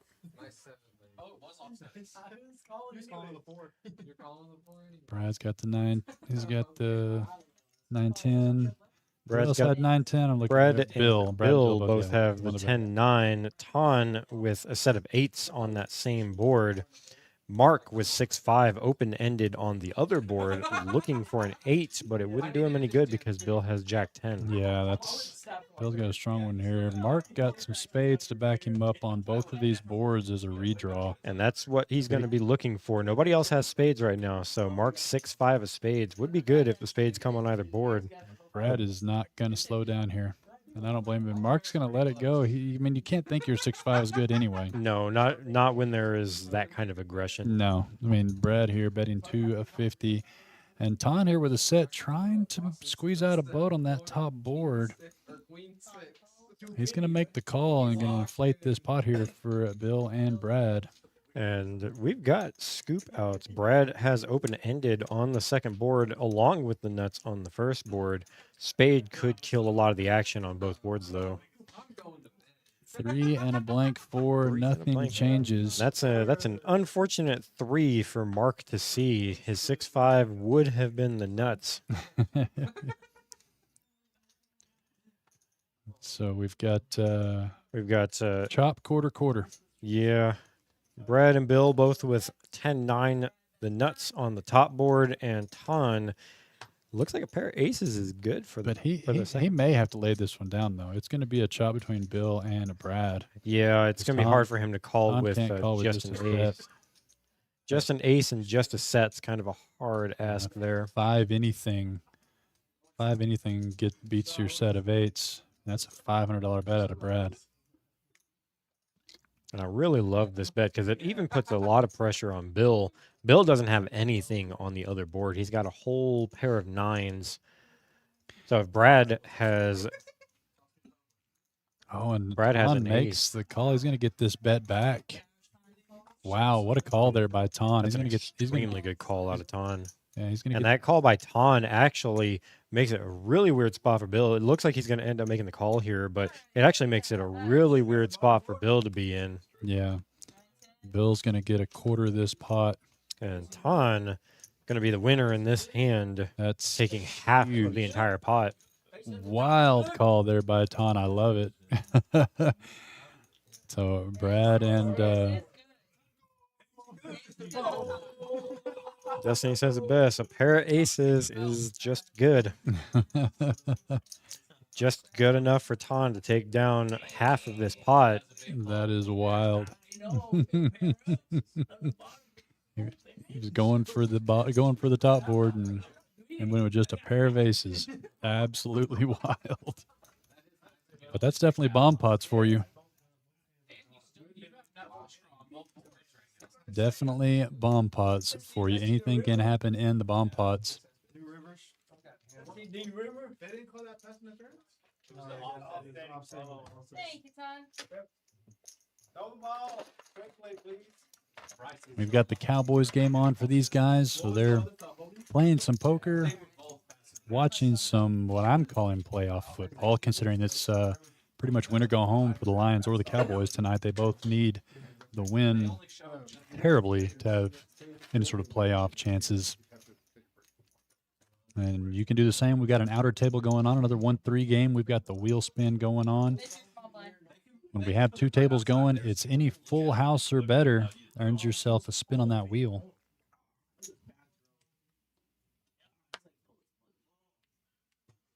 How did you tell her that I added? When? Oh, Martin added on for 500. I didn't know. Crackle. That's interfering. Out of bounds. Uncatchable ball. Martin raises. Martin reaching for some chips here. Pre-flop, finally getting a hand to play. Pocket King's going to raise it up to $40. Let's see if anybody wakes up with anything to combat with. Bruce here with the suited ace tray of spades. He wants to see a flop. And that's going to be it on that one. I don't know if Brad's going to come along with the 10-9 offsuit, but you never know. It is Martin. You may want to tussle with him, and he's cutting out some chips. Completely wrong. He's going to see a flop as well, so we're going to go three ways. Martin, pocket, kings. Destiny puts out a flop of 6 king jack. Top set for Martin. Unfortunately, just a gut shot for Brad and nothing for Bruce, so he's going to have to find a way to play this one to try to extract as much as he can, and he's going to have a hard time doing it unless somebody wants to play back at him. And it's just an instant fold there from Bruce and Brad here. So he wanted to make a play, possibly. Cutting out some chips. Wants to make a play maybe on Martin. Yeah, I'm already gonna kick it from here. No problem. I'm gonna kick it from here. 7 on the turn. That's going to give actually a double gutter for Brad. Double gutter here. So his equity has actually gone up in his own mind. We see that he needs a queen or an 8. We'll see what kind of pressure Martin was to put on him here. He does make a bet of 150. Brad here wants to win this pot really bad. I promise you that. He's cutting out some calling chips. And he makes the call. Interesting river here. Queen or an 8. It's a board pairing 7. Martin avoids disaster. Unfortunately, Brad here looks like he's putting together a bluff. And we see that it's not going to work, as Martin has kings full of 7s. He's going to play a little Hollywood here, try to see if Brad will put in the rest of his chips. We know that he won't. Actually, no, he just made the call. I'm not sure if he was afraid of quads there or just being nice. So Martin gets to spin the wheel along with that 1.3K pot. And another wheel spin out there. So we've had one now and in the next 15 minutes. No, that might have been one we heard a minute ago. So we'll see what Martin spun here soon when he catches up to real time here. Need to get a camera on that wheel and show these players going and spinning the wheel.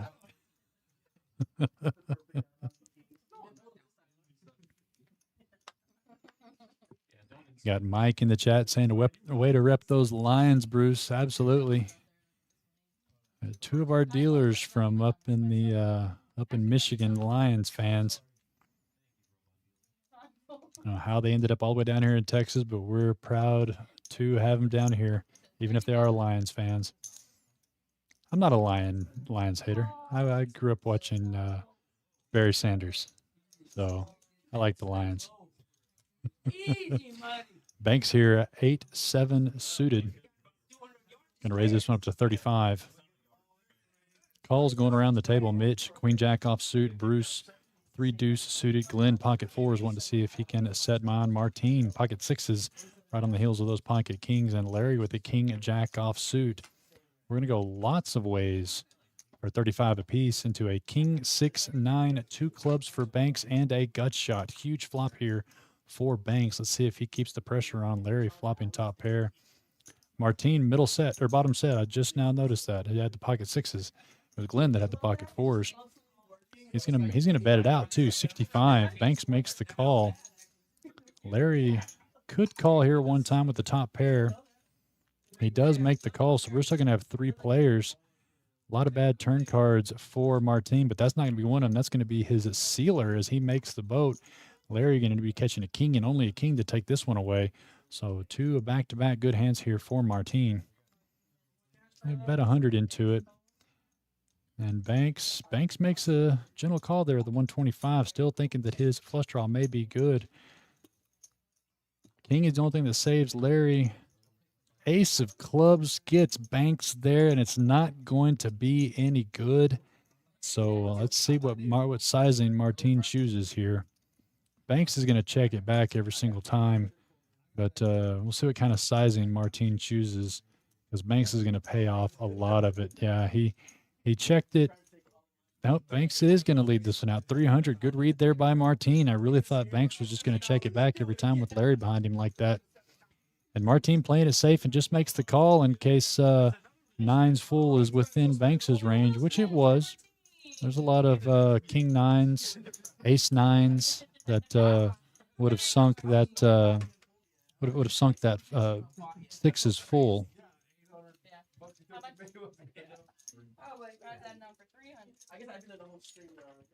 So a couple big hands there back to back for Martine. Let's have a look at those chip stacks.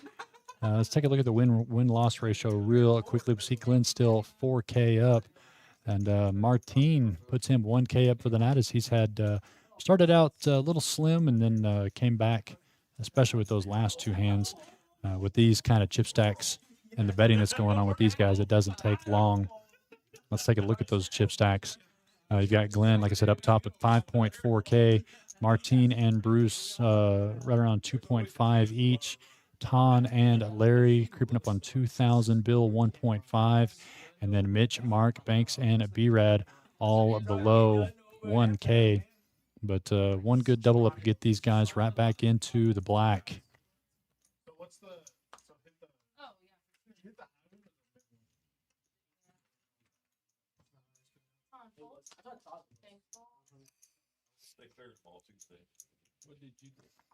Glenn here, middle position with the ace-8 offsuit.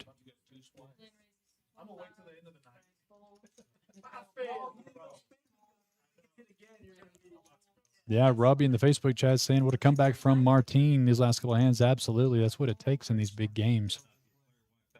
Just 1 or 2 good hands with these size pots will bring that deficit back. Glenn raised it up, ace-8 offsuit. Mark looking down at ace-10.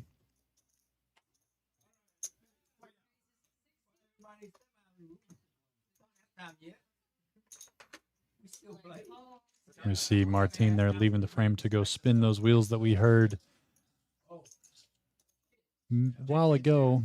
Let's see if I can get word on what he won. Mark here, who called with the ace-10, is going to lead this one out, betting 75 into Glenn.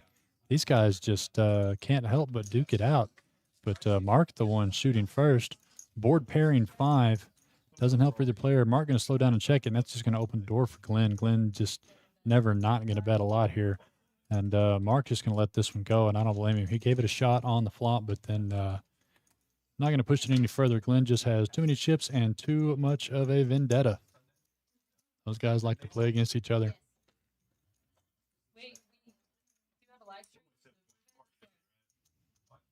Maybe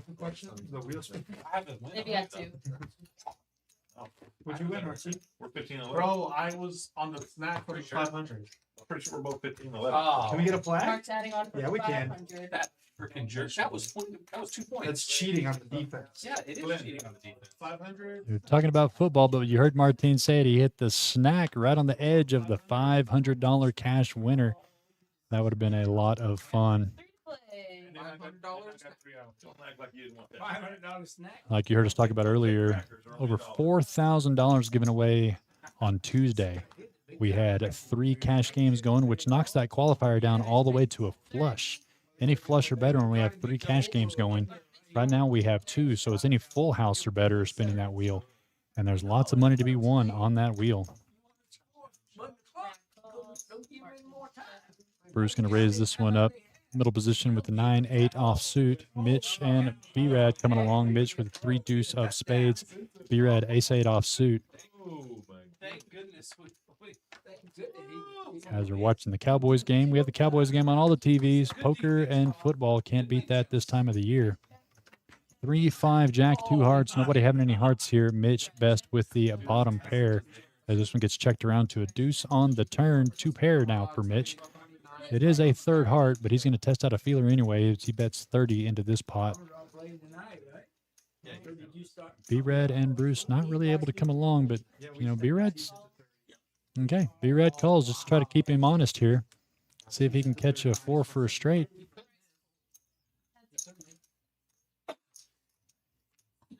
And to a board pairing a jack on the river. That counterfeits Mitch's hand here.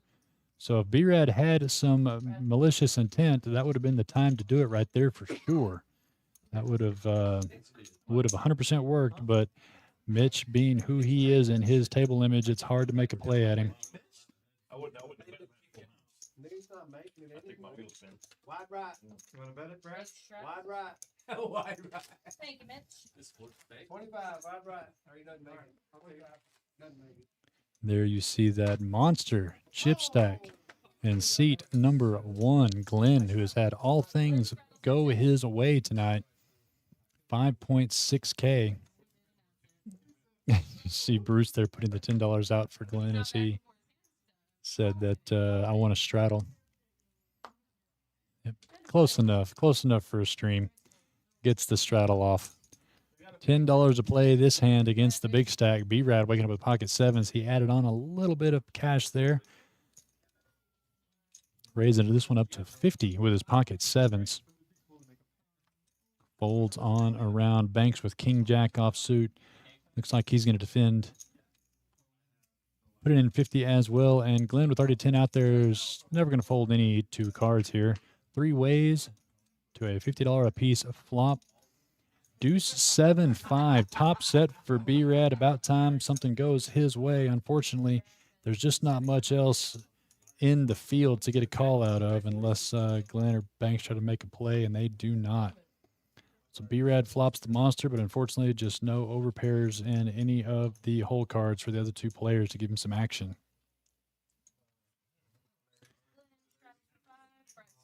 Quite a few people watching on Facebook, YouTube, and Twitch, and I appreciate each and every single one of you tuning in to watch this Thursday night 1-3, a bigger game than usual for 1-3, but a 1-3 here at the River League. My name is Reece. I don't get to get on the stream very often, and I've got nobody in here to help me with it. Nobody. Maybe you just want to come up here and get in the commentary booth. I'm going to be here another hour. Come talk with me. But we do appreciate each and every single one of you watching these streams. The streams have been fantastic here at the River League since we finished out this room in this building. We have a lot more stuff coming up that we're going to be bringing to you live on all of our social media platforms, including the tag team tournament on Saturday. We'll stream the final table for that. We've got the Rivers League Championship on Sunday. That's going to be live on stream. All those times are going to be tentative based upon when we make it to the final table, but you'll be able to come see and check out who won those if you're not playing in either one of those tournaments. But I hope you're coming to play in that tag team. Grab you a partner and come play for just $240 a team. We're going to have rebuys in this one as well.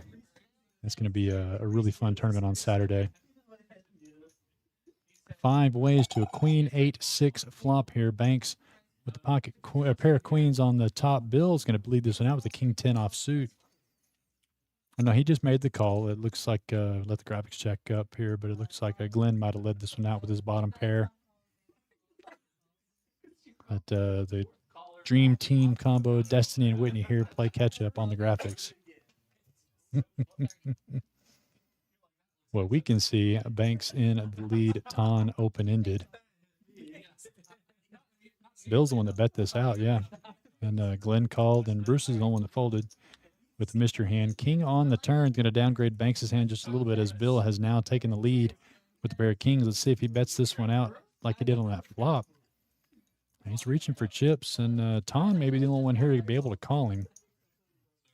Glenn didn't really improve. Ton's still open-ended, but doesn't want to combat Bill.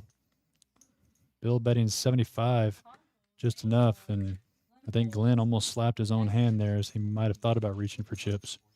Not going to call Bill. Bluffing the flop and turning the best of it. Good way to play poker.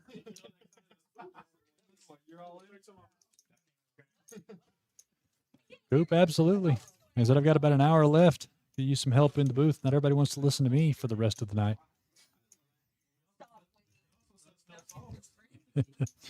Whitney, you can come tell Destiny to come track, and you can come commentate. Or tell her to come commentate. Hand number 39. We're zooming through these hands tonight. These players, not slow players. Stacks are big, but decisions are quick. Watching Cowboys football playing 1-3, but definitely playing bigger than 1-3 poker. Not this hand. Might have our second or third limp around. That's it.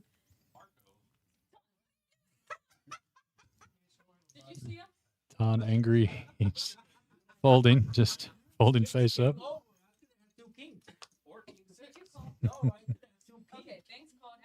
Oh, he's showing the misdeal there by Destiny. Would have had pocket kings. That's the claim anyway. Glenn's going to raise up this action here, refuse the limp around, and going to punish him by making it 25 to play. And, of course, all four other players call the additional 20. We're going 5 ways to a flop.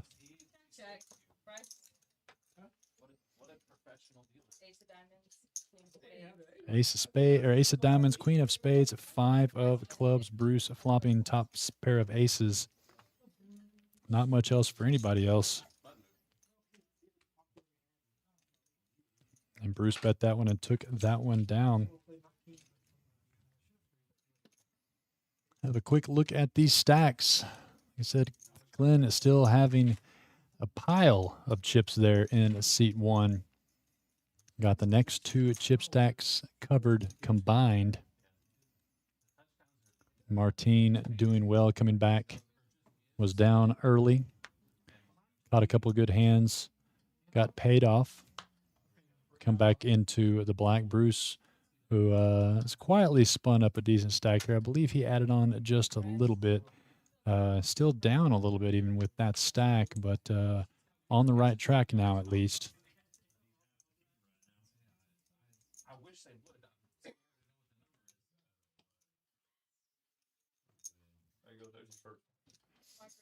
Mark here looking down at the queen, jack of clubs, going to raise this one up to 20. Banks on the button, going to play it. 3 deuce of clubs. Let's see what Glenn is going to call with. King 9 offsuit. Definitely a couple people in the hand that he wants to be in the hand with. So it wasn't a matter of if he was calling, it was what he was calling with. We're going to go 5 ways to a $20 pre-flop raised pot by Mark. 5 jack Trey, top pair for Mark and Mitch. Mark having him pipped by 1 there with the queen jack to Mitch's jack 10. And Mitch is going to be the one to bet this one out. Betting 40. Banks has bottom pair. Bruce has the gut shot wheel. Just a smooth call there by Mark. Banks calls as well, as does Bruce. We see that Banks has one of Bruce's outs, but a 2 here. Give Banks 2 pair and Bruce the wheel. It is a 4. Not quite what Bruce was looking for. It gives Banks some more outs to the wheel. Mitch checked it this time, and Mark's going to be the one to bet this one out. 130 into this $263 pot. And Banks, a non-believer, going to come along anyway, as he's now got open and he can catch a 6 or an ace. Mitch here does throw it in there with the jack. He is outkicked by Mark, needing a 10 to take this one down. And it is a king. Mark's still best. Let's see if he tries to fire one more, just get to showdown. And there's a world where Banks bets here. and bets pretty big, actually. He could try to represent that king, but chooses not to. Would have been a great bet. Might have worked. We can see that it might have worked, and I think he's aware of that.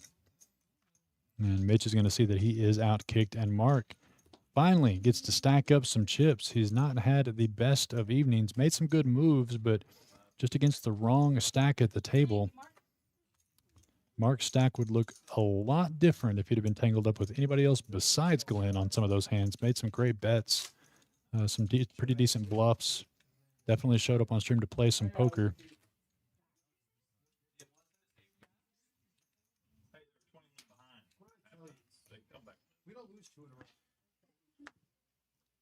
Dealer Destiny here. She told me she wasn't dealing today. She says, I'm not dressed.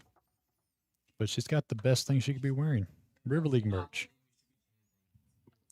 That's the best thing to wear in the box, Whitney. The River League merch. You're wearing it too.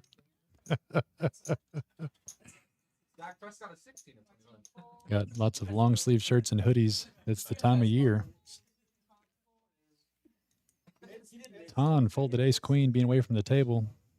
Let's see if he would have got himself in some trouble, and definitely would has as the worst person at the table with the biggest stack picks up pocket aces.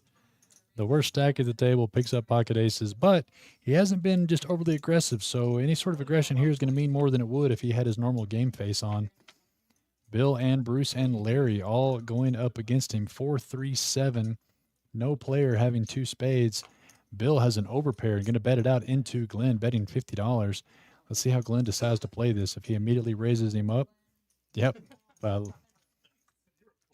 Looking at that call there, he just made the smooth call. 9 on the turn. And Bill does try to do some pot control there and just checks it. And actually check raises Glenn. And Glenn's never going to fold this, just has to call. Probably quietly asking Bill to stop it, as it's a scary river to both players. And this is going to go check, check, and Glenn's going to show that he does have the goods. Straight got there, the flush got there. What are we talking about? Check it back. It's like Martine folding. Yeah, that's exactly the same thing. It wasn't that bad. And the roasting happens at the table. The check back with the aces. I don't blame him. Bill is a scary man, a very scary man to be calling. And then everything gets there on the river. The straight, the flush. I think it's a great check back, Glenn.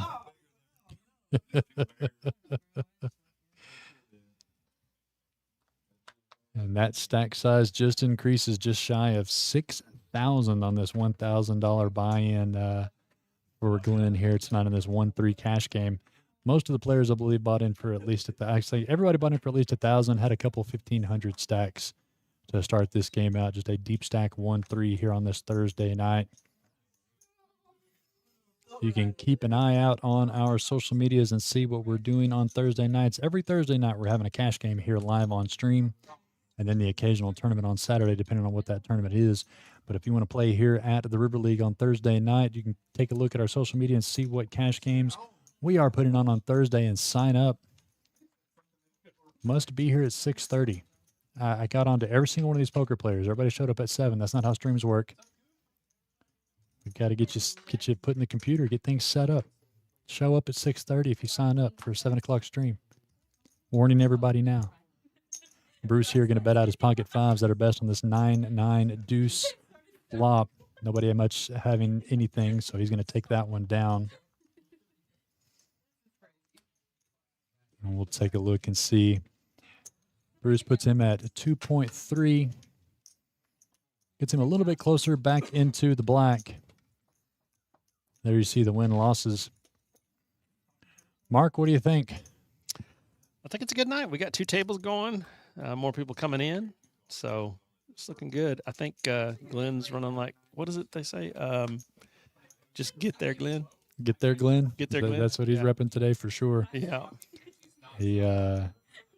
He's only really gotten it in behind a couple times, I'll be honest. He's running pretty good. He caught runner against nasty hand against Brad. We'll be clipping that one for sure.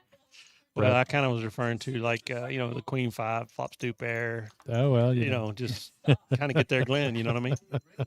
he's definitely had a night, but it's not over. If there's anything about Glenn, is every one of those chips are in play. For You sure. can you can always guarantee on that when it comes to Glenn. No matter the chip stack, they are in play. Speaking of which, he's going to raise this one up to 25 with the ace jack. See, Martine going to give him a call here with the 9-6 and flop the best of it top pair on a 4-5-6 flop. Yeah, Martine's never getting away from this now, top pair. Now that he's got some chips to play with, he got in a hole early and climbed himself out of it with a couple good hands. 10 on the turn doesn't change anything. It's going to go check to a 7 on the river. Martine is still going to be best. Still might see a check here.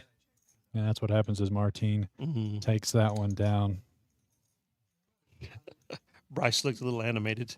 He's had an animated night, I'll tell you that. He's been up, he's been down. He's still down a little bit, but he's had an interesting night for sure. Everybody out there watching Cowboys football? Most people, yeah, we are, but the live stream's been more entertaining than the football game, to tell you the truth. The Well, Cowboys are not looking their best tonight. No. Unfortunately not, but that's exciting for Bryce, I'm sure. I think I heard him celebrating earlier outside. Yeah, he's wearing that nasty jersey. Oh, I'm sorry. So there's some other Bryce fans in the chat saying, "Way to rip the Lions." He lives in cowboy country. That's true. Now. They have to accept it. Banks here looking to get something going. He hasn't really been able to get off the starting blocks today. Raising up to 35 with the king 7 of spades. Bruce ace 5 of spades. Larry suited ace 6. For Banks' sake, let's hope there's not a bunch of spades on this flop. We only had a few train wrecks that didn't quite pan out, but you've got 2 sets of clubs and 2 sets of spades ready and primed for one here. We'll see if Dealer Destiny wants to do somebody dirty. See, a flop of all clubs did exactly what you said was going to happen, Mark. Train wreck. B-Rad has had not the best of nights, and it's not going to get any better here as Larry has posted up the nuts against B-Rad's flopped jack-high flush.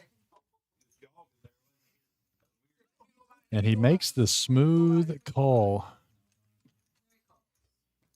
And drawing to less than 1%, needing runner for the straight flush, now completely drawing dead. And Larry checking it over to him, and that's going to put Brad's rest of his chips in the middle to get snap called. And Brad has just not had a night, Chris. No, it's been a bit of a rough one for him. He was doing okay earlier, just kind of treading water, but it's hard not to just lose your money, especially in a spot like this. Yeah, I mean, he flopped the flush and the second nuts flush, by the way. Ace or King X is the only thing that beats you.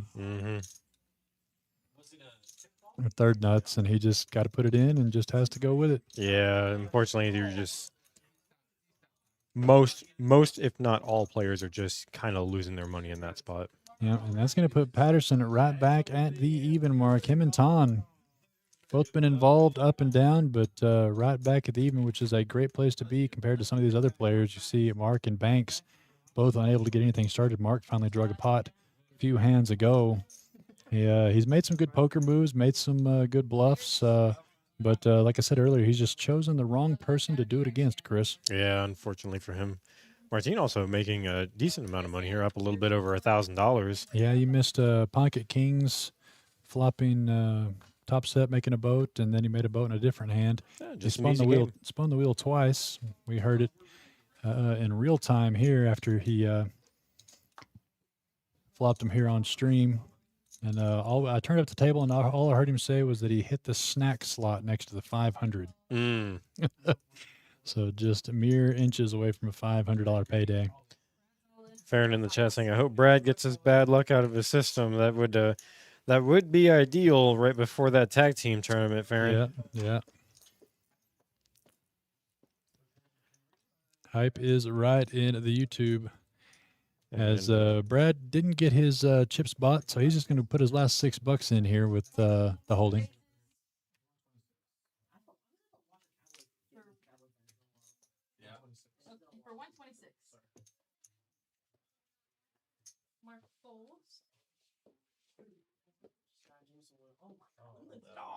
Tesla.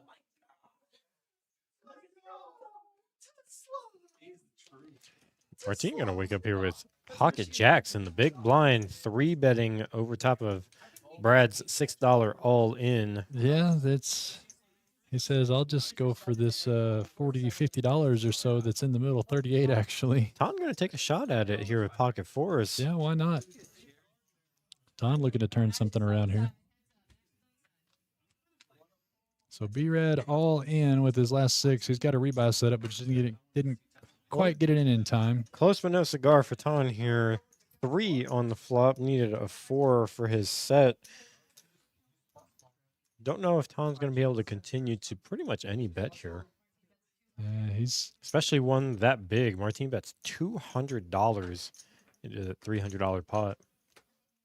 Yeah, he's just going to give him credit for the pocket pair that he does have and let that one go. And so now B-Red flopped pretty good. 2 pair with the Brunson. So he's just got to fade any tray or a jack right now. 4 and a 9. So B-Red is going to add on anyway, but get an extra $30 for it, Chris. $30 is $30. It's not nothing. To be fair, I don't think he'd have jammed it if he'd have got his chips in time. So, but he still would have flopped 2 pair. But the flush draw got there, everything max valued. And then we have the dealer change here. It's like Marco getting into the box.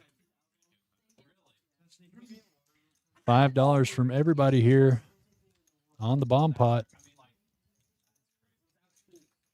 For those that don't know, the bomb pot's Omaha. 4 cards, 2 boards. You can play any 2 cards for each board, but you must play 2 cards out of your hand and 3 on each respective board for the best 5-card hand. Omaha, you have to play 2 out of your hand and no more than 2.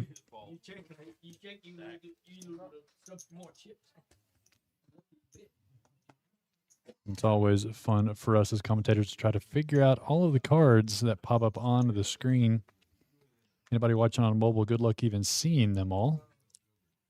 Yeah, it'd be a little bit difficult on mobile. A lot of cards to look at. But the field thins out. We've had quads. We've had a royal flush. We've had pretty exciting half, quarter last bomb pot. See if we can have anything going here. 5-3 queen, 2 10s and a 9. Let's let the graphics play catch up here. And There we so go. there's All those cards got a- jumping out. flopped boat for Mitch. I see that immediately. Flop vote for Mitch. King Martin high. flops the king high flush draw. Glenn Glenn's flops got the the ace ace, high flush yeah. draw along with a gut shot. Gut shot to a 4 on that board. Looks like Mitch is the only one that has anything there, but that's pretty easy when you have the only 2 cards that are on the board. Yep. You flopped the top boat, too. You And got the nuts on Martin- the board. Martin does have the other 10 along with his flush draw. B-Rad's not all in. Doesn't quite have his money in there just yet on that add-on they put in, but he did call the 50 with some possibilities, I guess.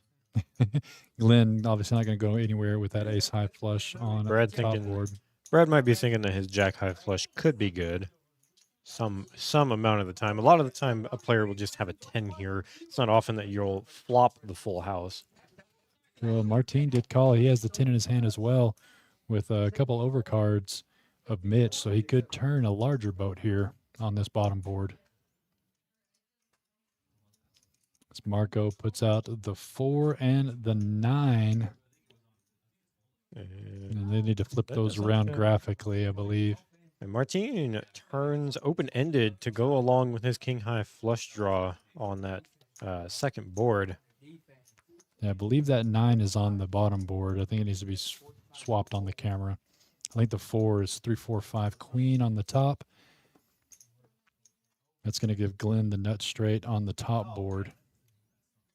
We'll take a look here at the camera again. Bomb pots can get a little bit graphically glitchy, but we'll keep it up with it as best as we can here.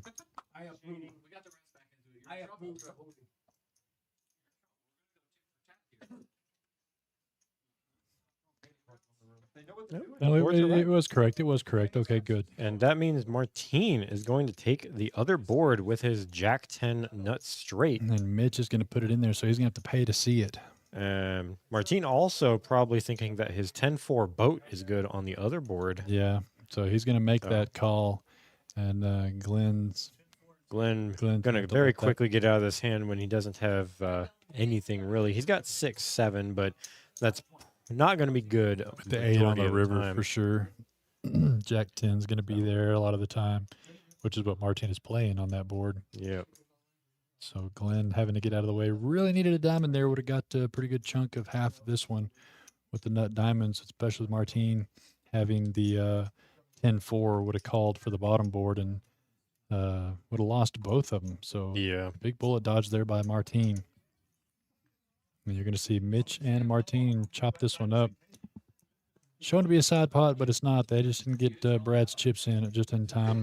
But that was a almost a $1,000 pot. Jake says it's past Larry's bedtime. It's past my bedtime too. I don't know what's going on. We only have to last about another hour. I'm sure we'll be fine. I'm still on holiday mode. I took more days off this last week than I have in 7 years, I believe.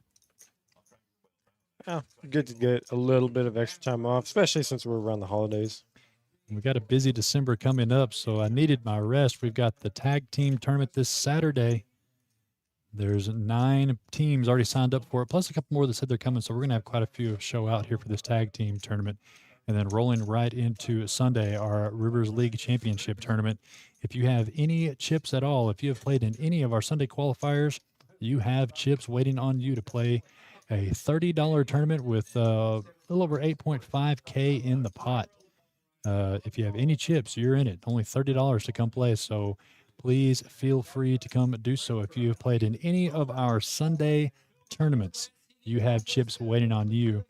And then following up right after that, I'm excited for this one, Chris, the $10,000 guaranteed tournament. Yeah, we haven't done a big guarantee tournament in a couple months now, so I'm glad to see one coming back. Yeah, I think it's going to be a good one, too. But right back into the action as Banks is slightly raised up to 15 with pocket aces. Bill with pocket sixes, and obviously we talked about this earlier, that $15 raise isn't going to do much except bloat the pot, and that's exactly what it's done here. We're going 7 ways to a flop. Banks probably not too happy about that, having pocket aces. No, he was pretty much under the gun. He's +1 and was hoping that somebody might re-raise him, but not anymore as we have 3 diamonds on the flop and Mitch flopping at the 10 high flush. Yeah, and this is the problem with having those big pocket pairs and not raising it all that high is you're going to get a bunch of limpers. Yeah, that 10-5 never would have been in there, but to be fair, this isn't a flop you want to have pocket aces in without the ace diamonds. So he's going to call it just to see. I'm actually a little bit surprised that Banks calls here when Mitch leads out for that sizing, because I don't really think that Mitch specifically is going to be bluffing a lot on a board like this. The board did pair. Banks Does- isn't drawing dead. He can draw to an 8 or an ace. And Mitch picks a pretty big size in here, 125. Banks would pretty much have to jam here to try to win this pot, and he's going to go ahead and let it go. He just didn't have quite enough chips to try to take that one away. I think that might have been on his mind, Yeah. especially when the board pairs. But I feel like he's going to be putting Mitch on a flush a lot of the time when he double barrels like that. absolutely. And aces without the ace of diamonds is just so far behind a made flush that you really can't justify calling pretty much anything on the turn.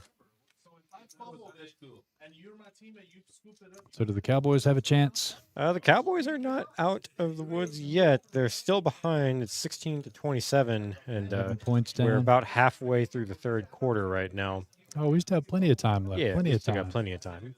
They're only 9 points behind. You have plenty of time to come up here and watch the 11 rest of this points game and play some poker. We've got a 1-3 table going on the outside in the main room. And this game's more than definitely going to continue with these chip stacks after the stream ends. We've got about 40 minutes left with you guys here. We appreciate each and every single one of you tuning in across all of our social media platforms. Got some fans in the chat of some of these players. I hope they're doing well. They're your buddy. Mark going to play his position here, raising with ace-4 suited in the small blind. Glenn going to call here. No shocker. Well, and we've seen it all night long. If Mark's money's in the middle, Glenn's money is in the middle. Mark just can't shake that target he's got on his back from Glenn. This is a good flop for Glenn. Flopping middle pair. And Mark's going to continue, and Glenn is just never going to fold. No. He's got second pair. Mark begging for an ace on the turn. Yep. Not going to get it. Three Three doesn't clubs help him does any. nothing. He's going to slow down, and Glenn's going to check it back to him. Pretty sneaky check there by Glenn, making two pair on this river. Mark not going to put any more money into this pot. And Glenn's going to bet it. Did Mark snap him off? If Mark snapped him off, that's just a tale of two guys. Yep, he did. In fact, snap him off. That's just a tale of two guys that just can't stop going after one another. And it might just be me, but it feels like Glenn's been just showing up with it a lot tonight. He hasn't really had to bluff all that much. His hands just keep getting there, so I'm actually surprised that Mark made that call. Well, like I said, it's just a lot of history between these two, and Glenn's just had it, and he's had a few monsters and gotten paid off on them due to his image of being so aggressive and playing any two cards, and that's what happens is when a player like him that plays as aggressive as he does is catching the cards. It's a tough night. Mitch waking up with Queen 10 here. Larry going to fold the Jack 10. Jake saying that Bill needs to put a cap on. The glare is horrible. I resemble that comment. I can feel it too. Mark finally waking up with a premium here with pocket kings. Yeah, let's see what kind of pricing he chooses here because he's got a hill to climb up. He's going to have to really get this pot up there, try to get some action. I think that's a good size raise. $60 here. Yep. Does Glenn continue the combat? Of course, doesn't matter what he has. I'm not sure why he looked. Makes the call. 55 more. Bruce going to come along as well. Mitch getting out of the way, and Martine having some suited Broadway cards. Wants to see a flop. 4 ways. Not quite as bad as 7 ways with pocket aces, but 4 ways with pocket kings. Not the best situation, but it's going to work out for him this time. Flop's going to come all middle cards. Nobody with a pair besides Mark. Mark probably going to bet about 125 here and probably take this one down. And bet 100, it looks like. Looks like you bet 100. Bruce going to float. Going to float here with the ace high one time. Looking for some kind of straight card or an ace on the turn. Catch a 5, a 6. 2 of diamonds. Not going to do it, and Bryce is probably going to fold to any bet here. Let's see if Mark keeps the aggression up. Yeah, he's reaching for some chips, and that's going to do it for this hand. Betting 315. Bruce not going to be able to continue on unless he wants to try to make a play at him. Bruce can get crafty, and Mark's one of those guys that will lay it down, not because of any other reason that he is a smart poker player. Sometimes the guys who play best you can take advantage of in those positions because they can convince themselves that you got it. Mark stacking up some chips. Let's see how much work he's putting in to get that deficit knocked out. Got about 1,000 to go, Chris. Yeah, he's been about 1,000 down for a decent amount of time now. It's gonna be a long hill to climb up, but if he can keep getting in hands with Glenn, well, there's a good shot that it can happen. That's what I was just about to say is, he's got the chips at the table that will call pretty much anything that he puts out there. So all he needs to do is catch one good hand, and he can erase that. What? Bill going to flat here with King Jack suited under the gun +1, and Martine wakes up with rockets. Let's see what sizing he chooses. Looks like he's going to make it 40. Good sizing. Should be able to get a decent amount of the riffraff out. Not going to get a whole lot of callers for that price. Glenn wanting to get a piece of Martine makes the call with a 6-4 offsuit. And he's not going to get a whole lot of callers, but he's going to get the caller that he wanted. Getting Glenn in here with 6-4 offsuit. Bill going to string along with King Jack suited. 6-10 jack, top pair for Bill, trouble. And this is pretty much the exact flop Martine wanted. Yeah. 2 hearts on the flop when neither one of them have hearts, and both of them flopped a pair, so neither one of them are going to go anywhere quite yet. Bets 80 and gets snap called in both positions. So Now just hope and hold. needs a clean run out here. The third heart does come out. That helps him, but hurts him. He does have the ace of hearts. He's going to try to get it for free, get that heart on the river, and lock this one up. Oh, But the no. trip jack hits the river, and Bill's going to take that one down. Surprisingly, It checks it through. checks through. Yeah, but at the end of the day, I don't hate the check by Martine, because if Bill or Glenn did have a jack, they just beat you on the Yeah. river and they're never going to fold. Oh, yeah. I have no problem with Martine's check. I am a little bit surprised that Bill didn't try and go for a little extra value there on the river. Maybe a little nervous about the flush. The flush being there, and but at the end of the day, it's a pretty sizable pot just to take down to showdown. So it 6-1, half dozen another on that one there. But pocket aces are at the end of the day are still just a pair, Chris. Yeah, it's been an unfortunate string for these high pocket pairs. Unfortunately, that's part of the problem with going multi-way to the flop. Is hands like that don't have a bad shot at winning the hand. Like I said, he couldn't ask for much more of a perfect flop. Both players flopping a piece of it, and both pretty sticky opponents. But just couldn't get the clean run out this time. But still doing okay on the night. He's still up a little more than 1,000. Looks down at the fake pocket aces, ace-4 into the muck. B-Rad, who had not had a good night, but maybe can spin it around here, raises it up to 50 with the ace-10 offsuit. Larry coming along with the ace-5 suited. Glenn wanted to see a flop as usual with the 6-9 offsuit. Banks making the call with the ace tray, so 3 out of the 4 aces in play. 7-9 queen, 2 clubs. Larry not going to go anywhere. Glenn actually flopping the best of it right now with middle pair. Yeah, it's a very straighty, flushy board. He may not fire too much, if any, and he doesn't as this checks through. 10 on the turn, going to give Brad a pair. Going to give him the best hand. Glenn going to lead out, try and get some value out of the flush draws, not thinking that anybody else has a higher pair right now.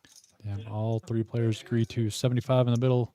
7 onto the river, no help. Brad's 10s are going to be best.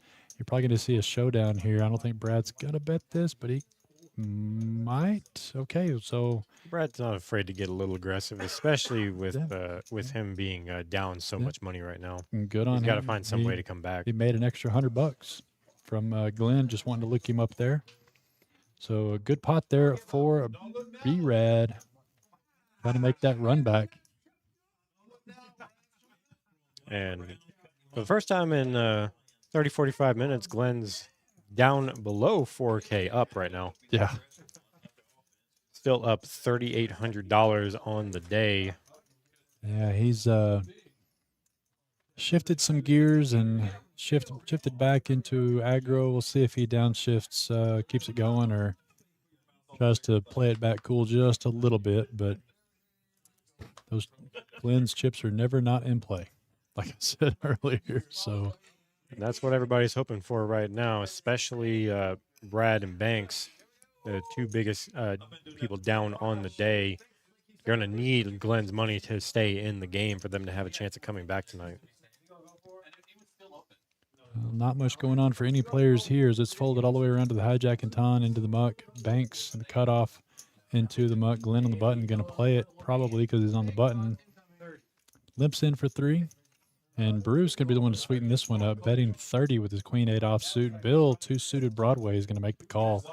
Larry suited connectors, and of course Glenn's coming in. So we go from a $12 pot to a $120 pot real quick. 4 ways. We do love bloating pots around here. These deep stacks, they're playing what they want to play. Glenn flopping a flush draw. Bill flopping top pair with king queen. I think that's the touchdown that happened about 15 minutes ago. It's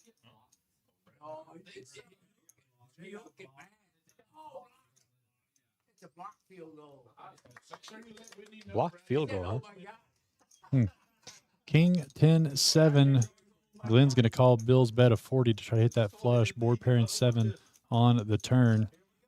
Bill going to slow down, and Glenn going to take up the aggression here, betting 100, but not going to even be thought about as Bill has come along and called. 5 on the river. Glenn with a lot of nothing. It's going to go a bluff from Glenn of 300. Never a question. Bill is not a man you can bluff. Just say call, Bill. Don't even bother cutting him out. Well, I could be wrong, Chris. Nope, not wrong. Nah, there's not Yeah. a shot that Bill ever folds there. Yep. Glenn knew. He knew, but spreading the wealth a little bit. As Bill has quietly climbed up and had a night. That puts him over 850 up. Yeah, it's been a good comeback for him. He was down a little bit earlier, but being able to come back and win $800, not a bad night.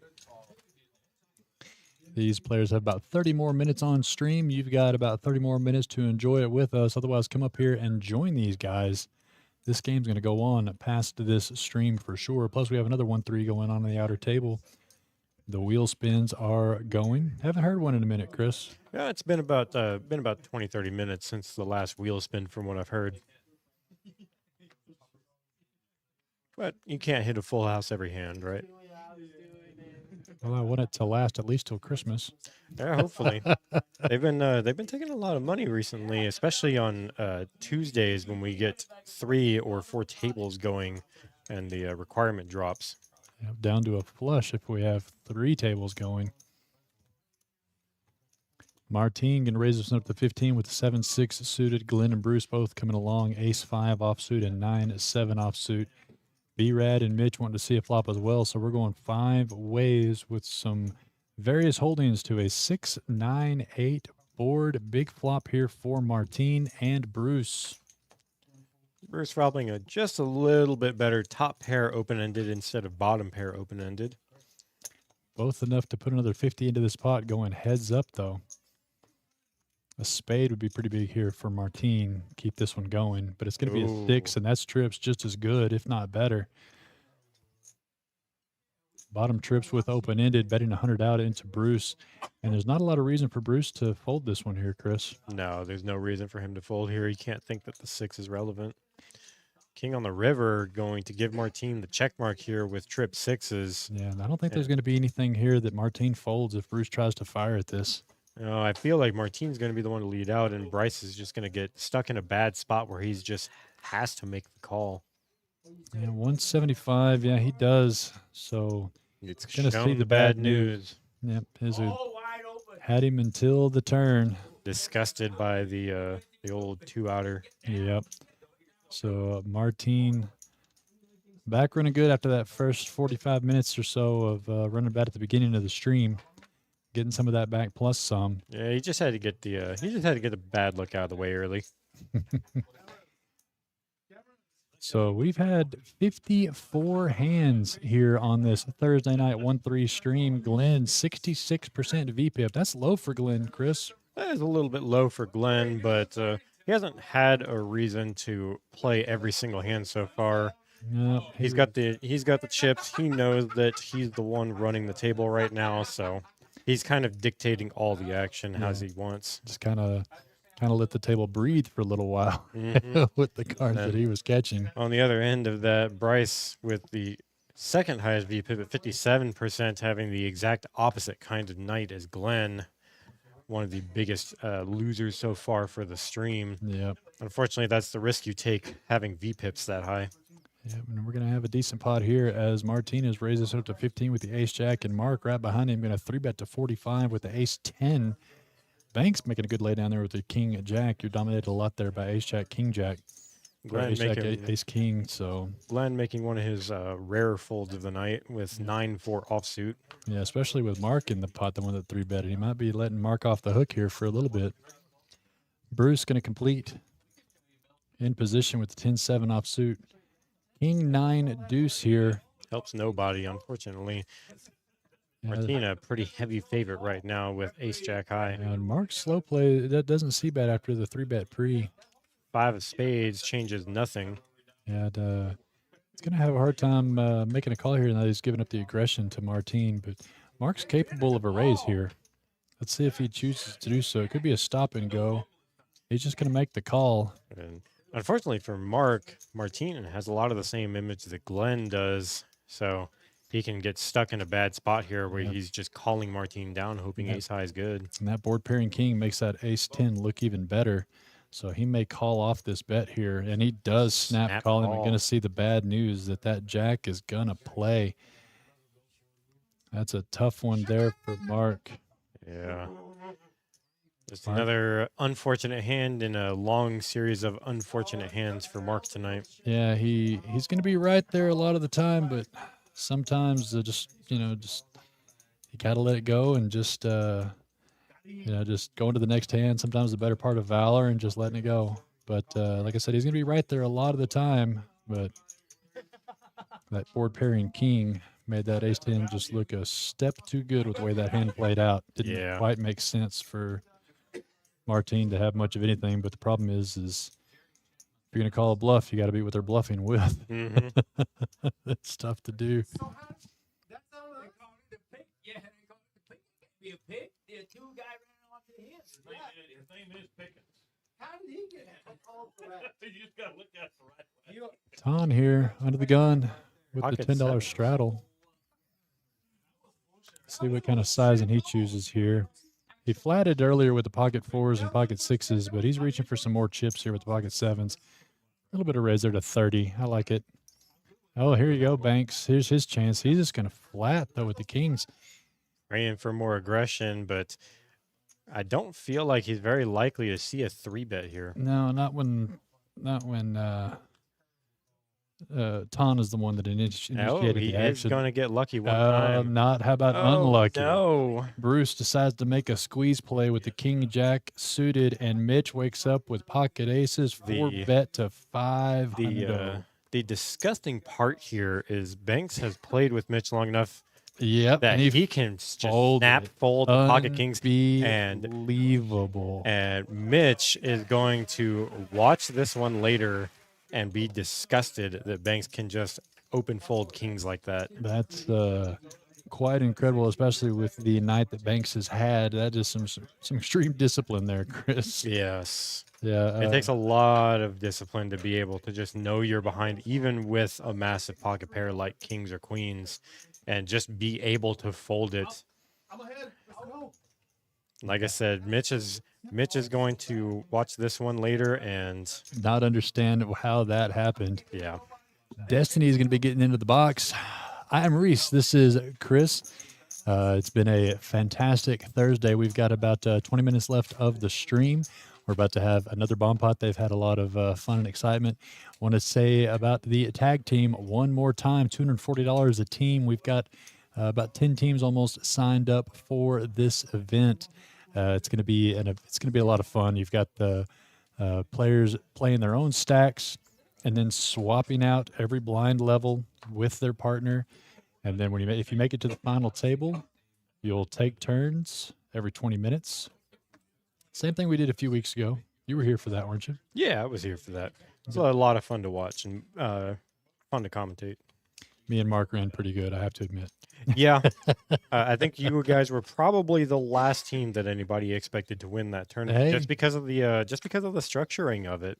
It was a very quick formatted structure, at least compared to all of the action that we had going on. And it was a lot of fun. We're going to have a lot of fun with it again this Saturday as we see B-Rad flopping Jack High Flush on the top.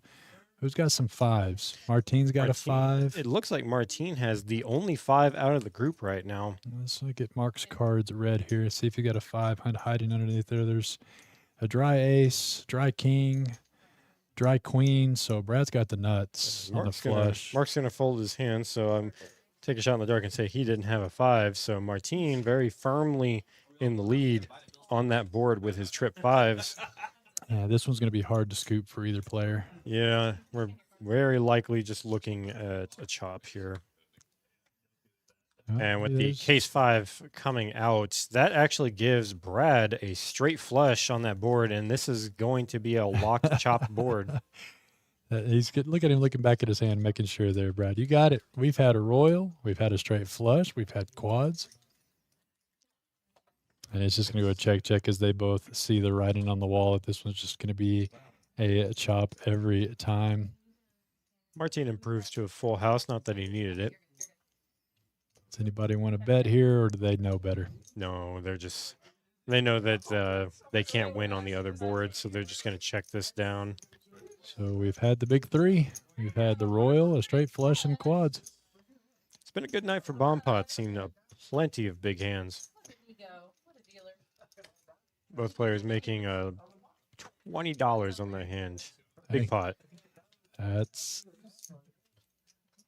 best case scenario for bomb pots. Just getting your money back and not losing. hmm As Ronnie would say, I never miss an opportunity to lose all my money, and that is a very big possibility on these bomb pots.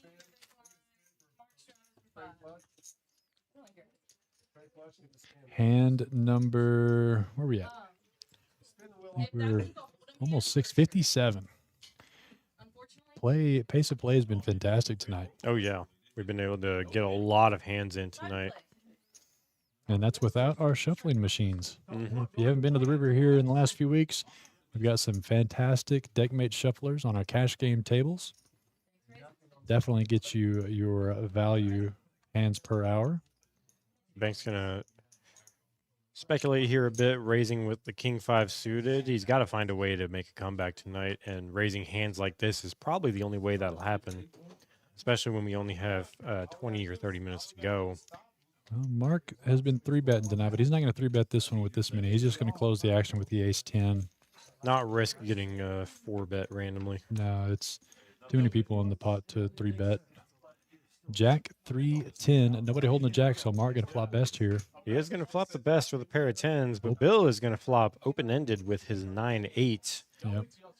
And he's actually the statistical favorite right now, Nope. surprisingly. A lot of queens and eights left, I guess.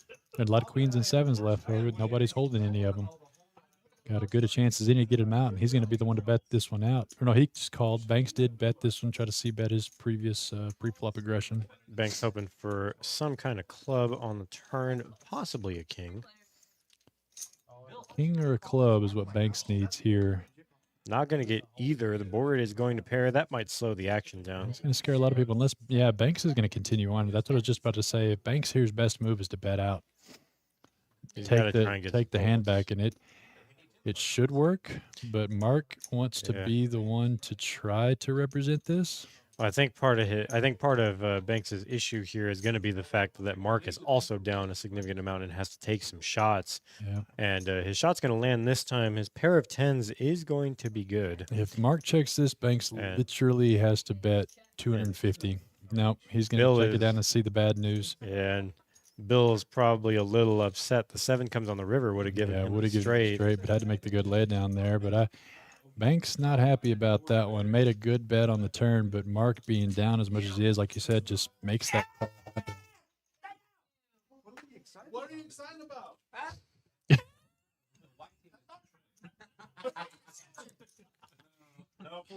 Cowboys fans on the table. Yeah, they're hoping the Cowboys come back. We just entered the fourth quarter. Lions have the ball at midfield, and the Cowboys are still down by 8. Well, whatever Tom was cheering about 15 minutes ago, maybe the field goal. No, I think he said interception. Cowboys are still alive.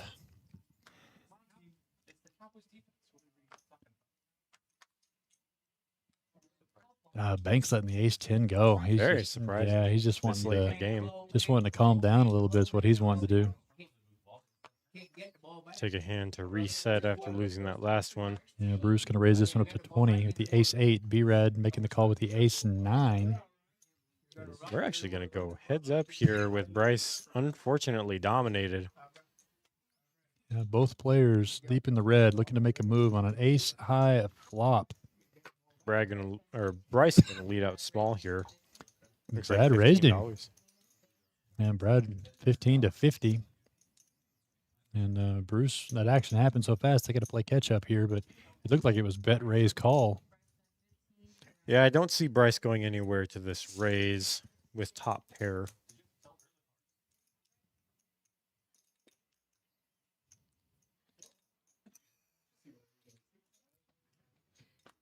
Yeah, Jake in the Facebook chat saying, Bill, quit being so tight. He's got some bluffs off tonight. You can go back and watch the beginning of the stream. Bill pulled out some moves that I haven't seen him make very often. Okay, clubs on the turn. Probably just going to kill the action here. Yes, they're going to chop this one up more often than not, but not this time.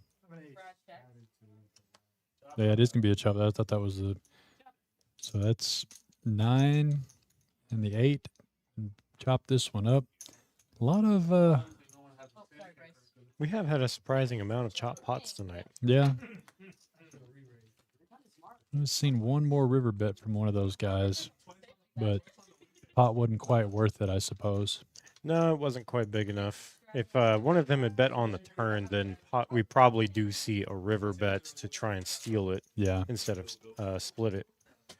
And we're actually going to get a triple straddle on this hand. Banks for 5, Glenn for 10, and Bryce going to triple straddle it up to $20 here to start out with. Yeah, Jake, you'll have to rewind the stream later. Bill pulled off a heck of a bluff early.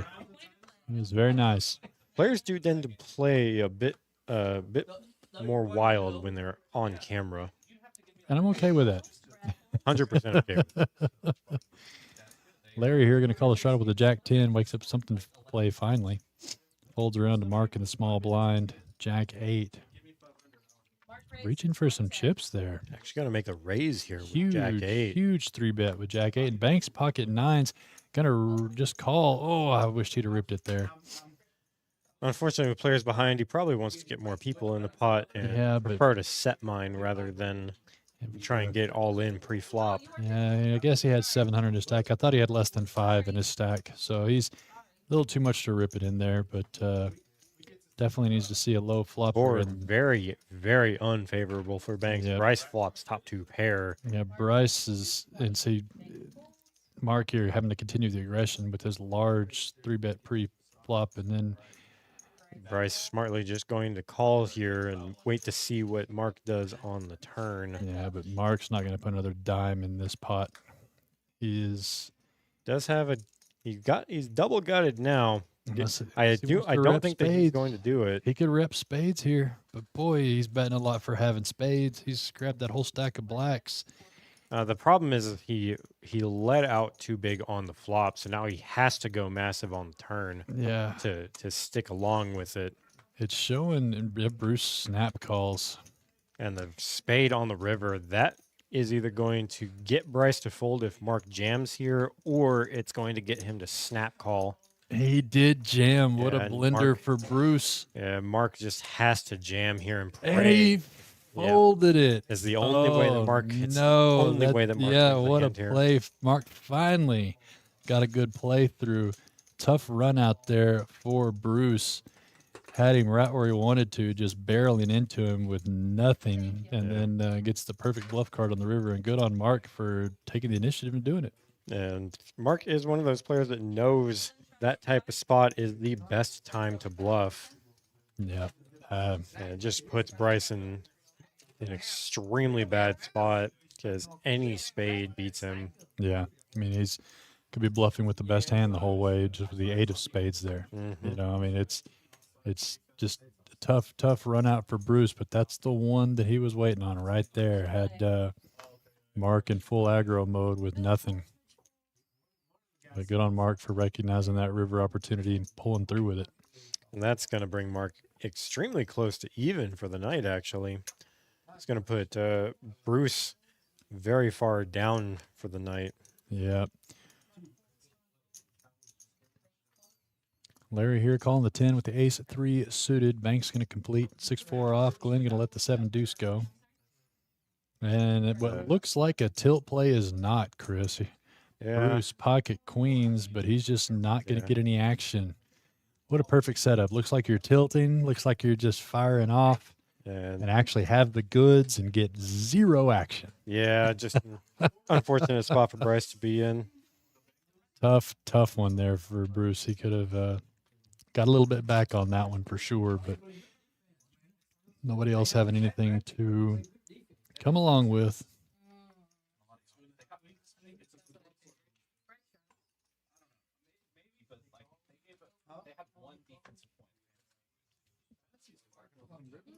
They had one defense, like they gave up the 20 yards and they gave up 22 points. I don't think they were top. Maybe. I like Bill's stack there, putting those hundreds in the greens stacked up so everybody can see. Bill. Martine gonna speculate here with Jack 7 hearts. And let the graphics play catch up here. We had some, we've had a straddle on, and Mark's going to 3-bet it to 20 with the 10-9. And then I think I heard the dealer say Glenn re-raises, but I thought Glenn folded. Wait for the graphics to play catch up a little bit here.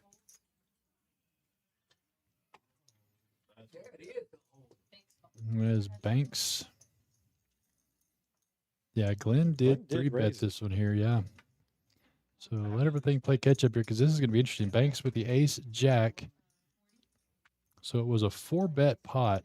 Ooh, and he's 4-betting with, or he's 5-betting. I Banks believe that's showing 5-bet because we might have missed that. Yeah, yeah, with we the- got with the straddle. so- The straddle counted as a raise on this hand, but But- still a 4-bet to 450 or to 150 is a Yep, and this pretty is big coming this from Glenn. is this is a decider here.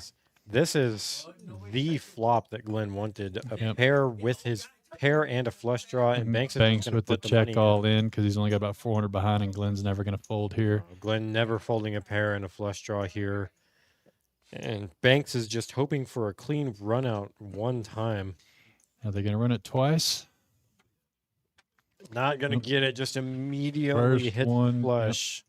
It looks like they are going to run it twice here. Luckily for Banks. See if he can dodge a spade.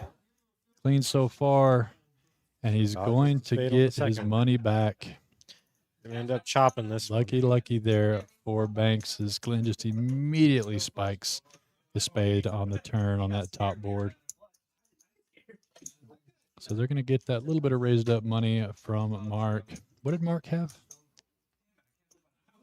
He's the one that raised it initially. He raised it initially. I believe he had 10-9 offsuit. Yeah. I don't think he folded an ace. That's what I was thinking. No, Martin did not have an ace there. There you go. URB, we are in San Angelo, Texas. It says right there on the felt, San Angelo, Texas, the River League. We stream a cash game every Thursday night. If you'd like to join us here on stream, you can sign up for cash games. Just keep an eye out on Facebook for our announced game. December is going to be a little bit haywire because of all the holidays and our $10,000 guaranteed tournament. But the best way to get on stream is just sign up before the streams on Thursdays. And you got to be quick. There's a lot of people that like to play on stream, and we appreciate them for doing so. It helps us bring you the show. And there's still quite a few of you tuned in on YouTube, Facebook, and Twitch. We appreciate you guys. Been surprisingly popular on YouTube. We got 20 viewers on YouTube alone right now. Yeah.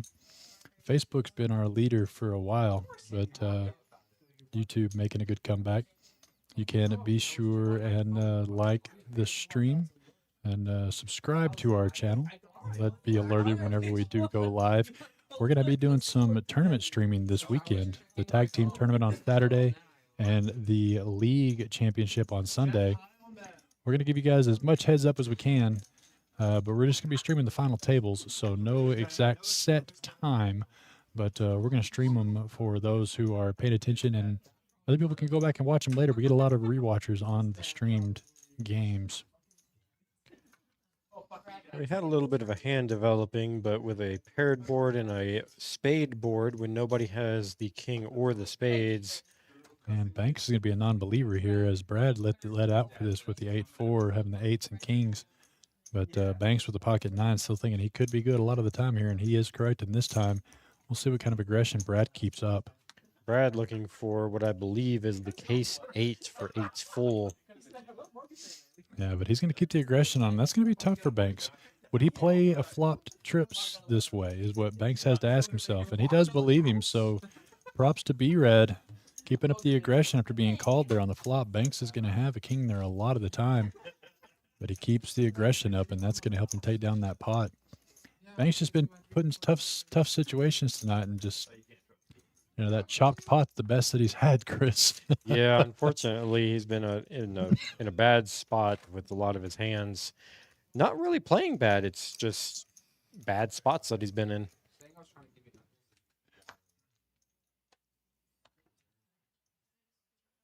Look at that Cowboys score, 27-30. Yeah, They're trying. How much time's left? We got just under 10 minutes left in the fourth quarter. Oh, wow. Anybody's game.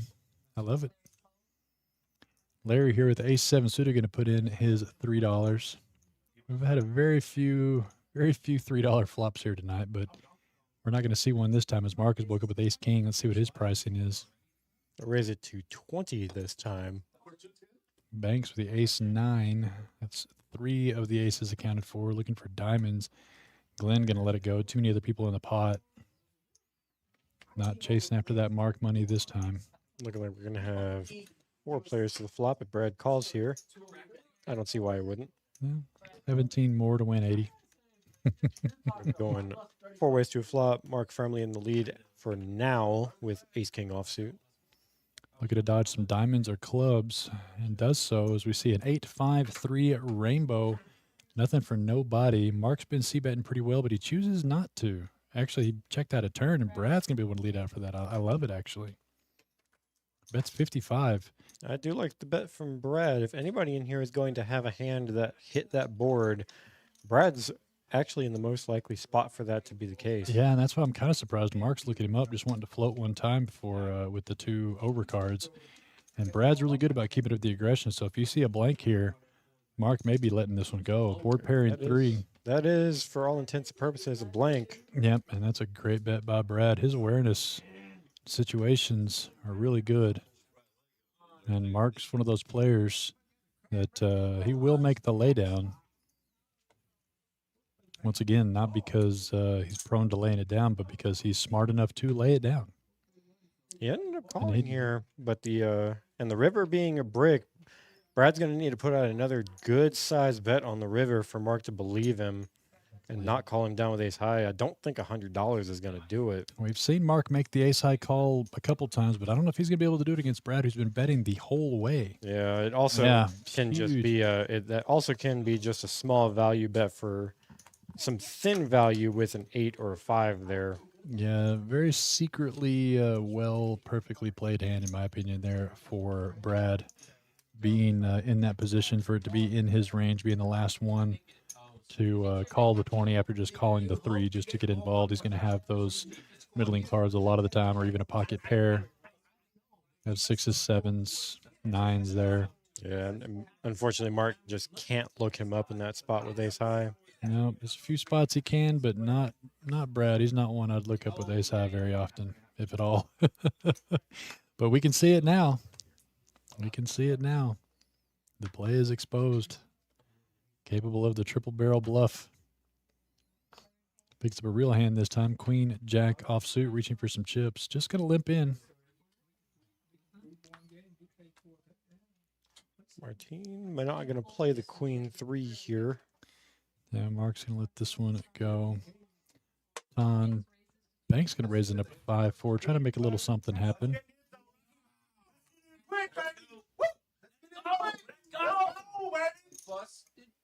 Let's get it quick. We're going to get a couple more speculative calls here. Yeah, I think the more interested in the Cowboys game, that's when, like I said, we're on a 15-minute delay. So you saw the reaction 15 minutes ago. Board's going to come out king high. Bill going to flop the best of it with middle pair, a pair of 9s. Brad flopping a gut shot. Banks flopping nothing, unfortunately. Turn comes a diamond, gives Brad the higher pair and the diamond draw. Unfortunately, gives Bill 2 pair with Jack 9. He's going to bet this one out, and B-Rad could make a call here. Yeah, I don't see why you He's wouldn't got call the here. queen high backup. You got the queen high diamond draw, and you're gutted to a straight flush. He's got a lot of outs. 6 is not going to be one of them. And it's going to go a quick check as Brad's just going to try to get some showdown with his pair of jacks and see that he was 2 paired.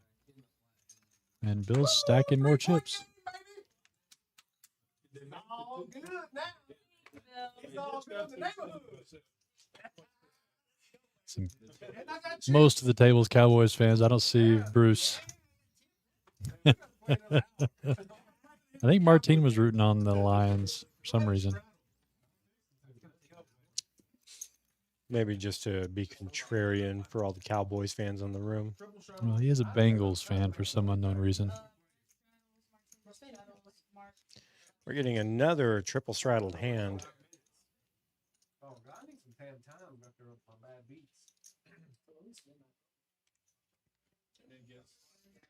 20 to play this hand. Ton going to be the first one to act. 20 to play. Gonna wake up with a good hand. Pocket tens. Yeah, you got to raise this one up. What is the sizing he's going to choose? We got a triple straddle up to 20. Probably somewhere between 60 and 75, maybe a little more. And like a big boy raise big there. raise, 175. Well, picks up a free $30 or so. Glenn wanting to try to get a piece of Ton stack there, calling with the King 9 suited. And I don't think On with one of the other big stacks at the table. Not too surprised to see Glenn want to be a part of the action. Yeah, we've got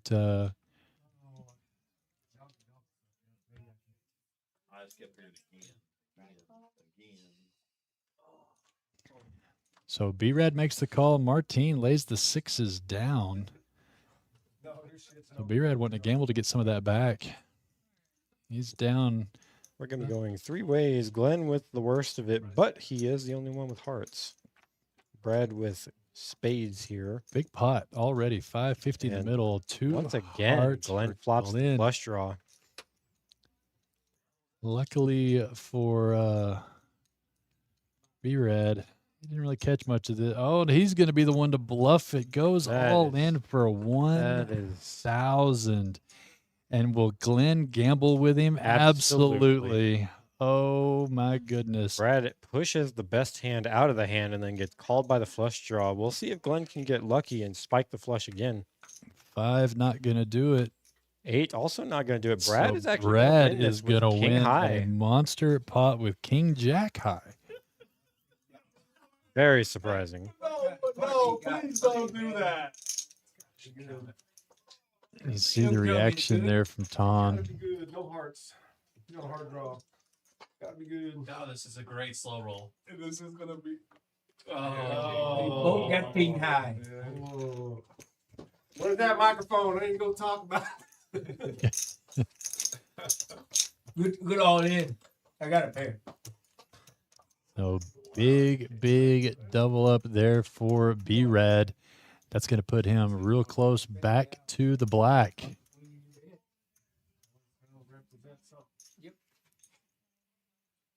As Dealer Destiny counts this one up.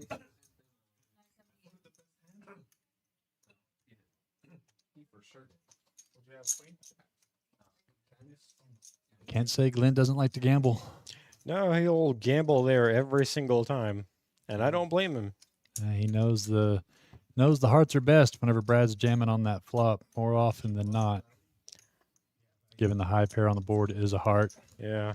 He's in a really good spot there. Either his hearts are good or he has live cards.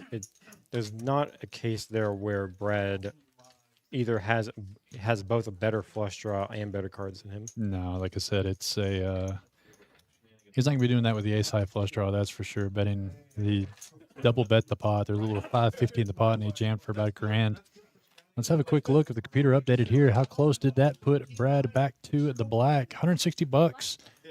down. I think that's a good place to be considering where he was, Chris. Oh yeah, he was a significant amount down. I think he was down a little over 2,200 at one point. So only being down 160 bucks after all of that, that's a good day in my It book. feels like a win, I promise you, to him. Glenn on a bit of a downswing. He was up over 4,000 earlier. Now he's only up a little over 2,000, 2,500. Well, he wants to give some of it back. That's Glenn for you. Always good at that. Bryce trying to get some of his money back on this hand with ace 3 suited. Flag.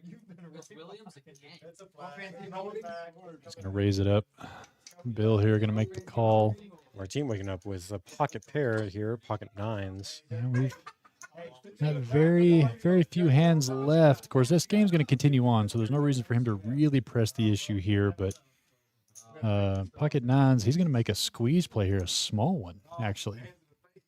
He makes it 200. I guess it's not terribly small. I thought it was 150. But yeah, he's going to Make it a 200 here and probably going to get a bunch of folds. Yeah, Bryce is probably going to play with him. Yeah, trying to hope for some spades. Thinking his ace might be good here a lot of the time with a pocket pair in Martine's hand. And Bill here is going to lay down his king queen. Big lay down there. We saw Mark lay down the same hand, so a lot of his outs are gone. Martin hoping for anything except an ace on this flop. Yep, and any kind of face card is not going to look good with those nines in the hole. 3 jack 7. Let's see how Martine proceeds here. Bruce has only got about 500 behind. He could bet about, I was going to say he could bet about $150, $200 here. And Bruce is just going to go ahead and make the call, trying for some runners or another 3, Chris. Let's see if he can get it. Any spade would also be good for him. Yeah, spade, tray, or ace for Bruce. Board pair Jack and is jack. definitely not the card he was looking for. No, but that's... Oh, Martine makes a check. Bruce here, he's going to check back, try to get equity out of his 3. Not going to work as it goes check, check, and Bruce is going to see the bad news. I think that 3 hurt him more than anything. Yeah, it Otherwise- cost him a little bit of money there, prevented him from folding on the flop. No, and it also prevented him from making a bet on the river. And Destiny, if I heard correctly, has announced the last hand of the stream coming up, hand number 68. That's pretty good for 3 hours. Nah, not bad at all for 3 hours. Streams usually run a little bit slower because they have to wait on the pace of play for the operators, but we're still getting, 23, 24 hands an hour.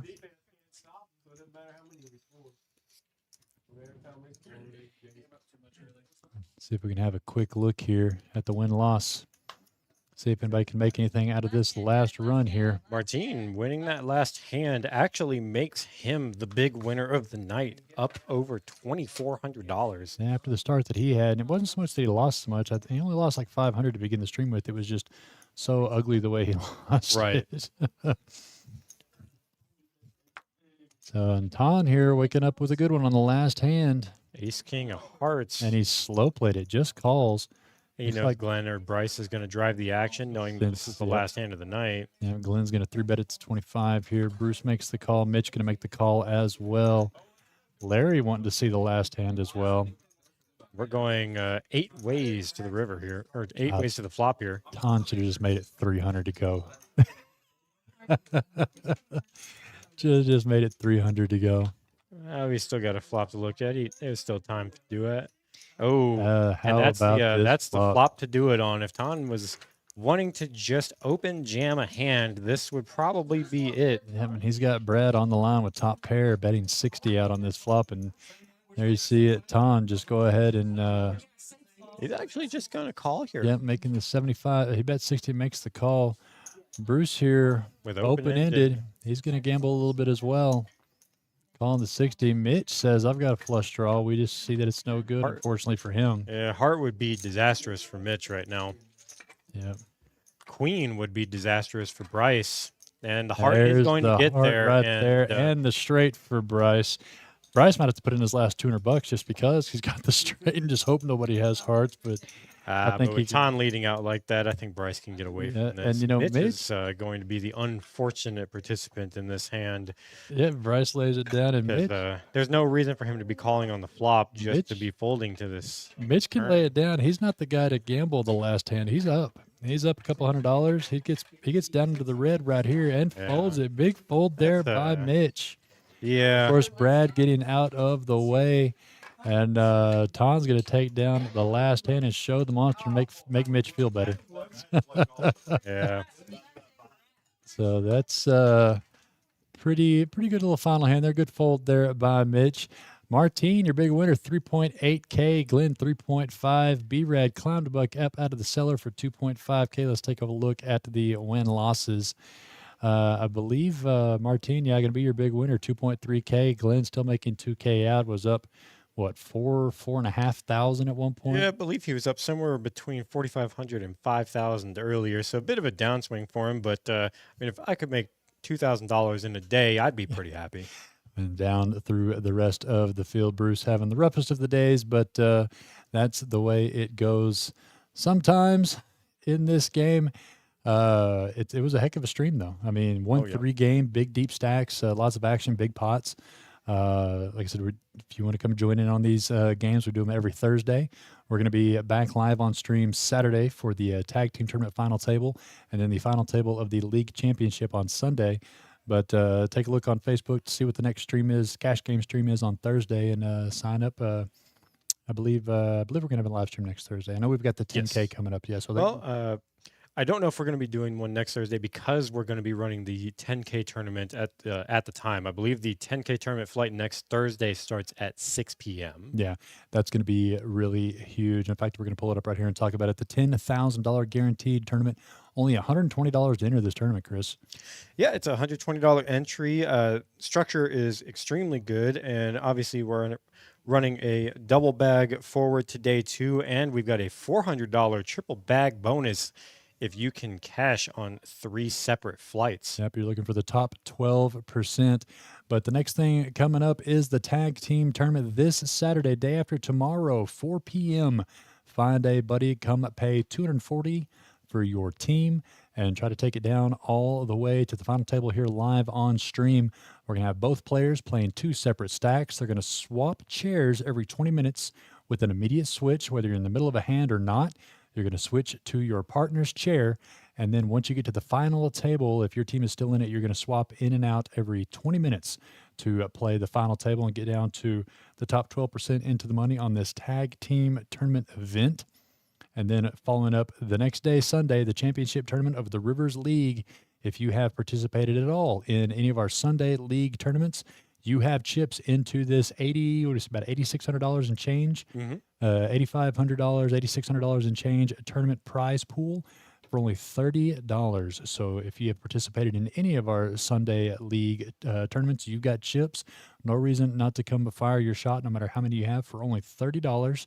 And try to get on this league championship. And we're going to be having season 2 in January, Chris. Yeah, we'll have more information on that shortly on when the exact day that starts. But we will be running this again next quarter. Yeah, we had a great time with it. And then December 20th, a couple Saturdays from now, my birthday free roll. I can't believe we're having a tournament for my birthday. Oh, we had one for Jason. It only felt right to have one for you. And it's got the mystery knockouts with it. We have that mini wheel that we have in my office. So every time you knock someone out, you're going to be spinning that wheel. It's going to be really similar to our trick or treat tournament that everybody had such a fantastic time at. Great turnout. Had a lot of fun with that. So this one's going to be much of the same. Our Monday free roll structure with the mystery wheel spins. Some will be good, some will be bad on December 20th at 4 p.m. It's going to be a lot of fun for that one. And until then, every single day, 7 days a week, 2 p.m., the prize wheel is in play. The progressive prize wheel quads, if you're the only table running. And then as it goes up in players, the qualifiers get easier. 2 tables, full house or better, which we saw tonight with several wheel spins. And we get that 3rd table going, which we have been flush or better. Gave away $4,000 plus on Tuesday. It's an absolute fantastic promotion. A lot of money being given away. Tournaments, wheel spins, cash games. There's a lot going on. Oh yeah, and don't forget we also have our Monday free rolls every Monday at 6 o'clock. That has the same structure as Reese's birthday free roll will have, just not the mystery wheel with it. And then every Wednesday we also have our crazy pineapple free rolls. Everybody really likes those crazy pineapple free rolls. I've played them a couple times and I've never done any good. Yeah, So- Mark's had a lot of the same luck. He thinks it's a dumb game because unfortunately he just hasn't really done that well at it. It's a lot of fun. Come and see us here at the River League. Keep an eye on our Facebook for all the upcoming events that we just discussed, and an eye on Poker Atlas. Get on some of those wait lists we have coming up. But we appreciate each and every one of you for tuning in to YouTube, Facebook, and Twitch, bringing you this Thursday night cash game. You are the reason we put these streams on with a lot of fun stuff coming, and we appreciate each and every single one of you. My name is Reese. This is Chris, and we will see you guys Saturday for the final table of the tag team tournament.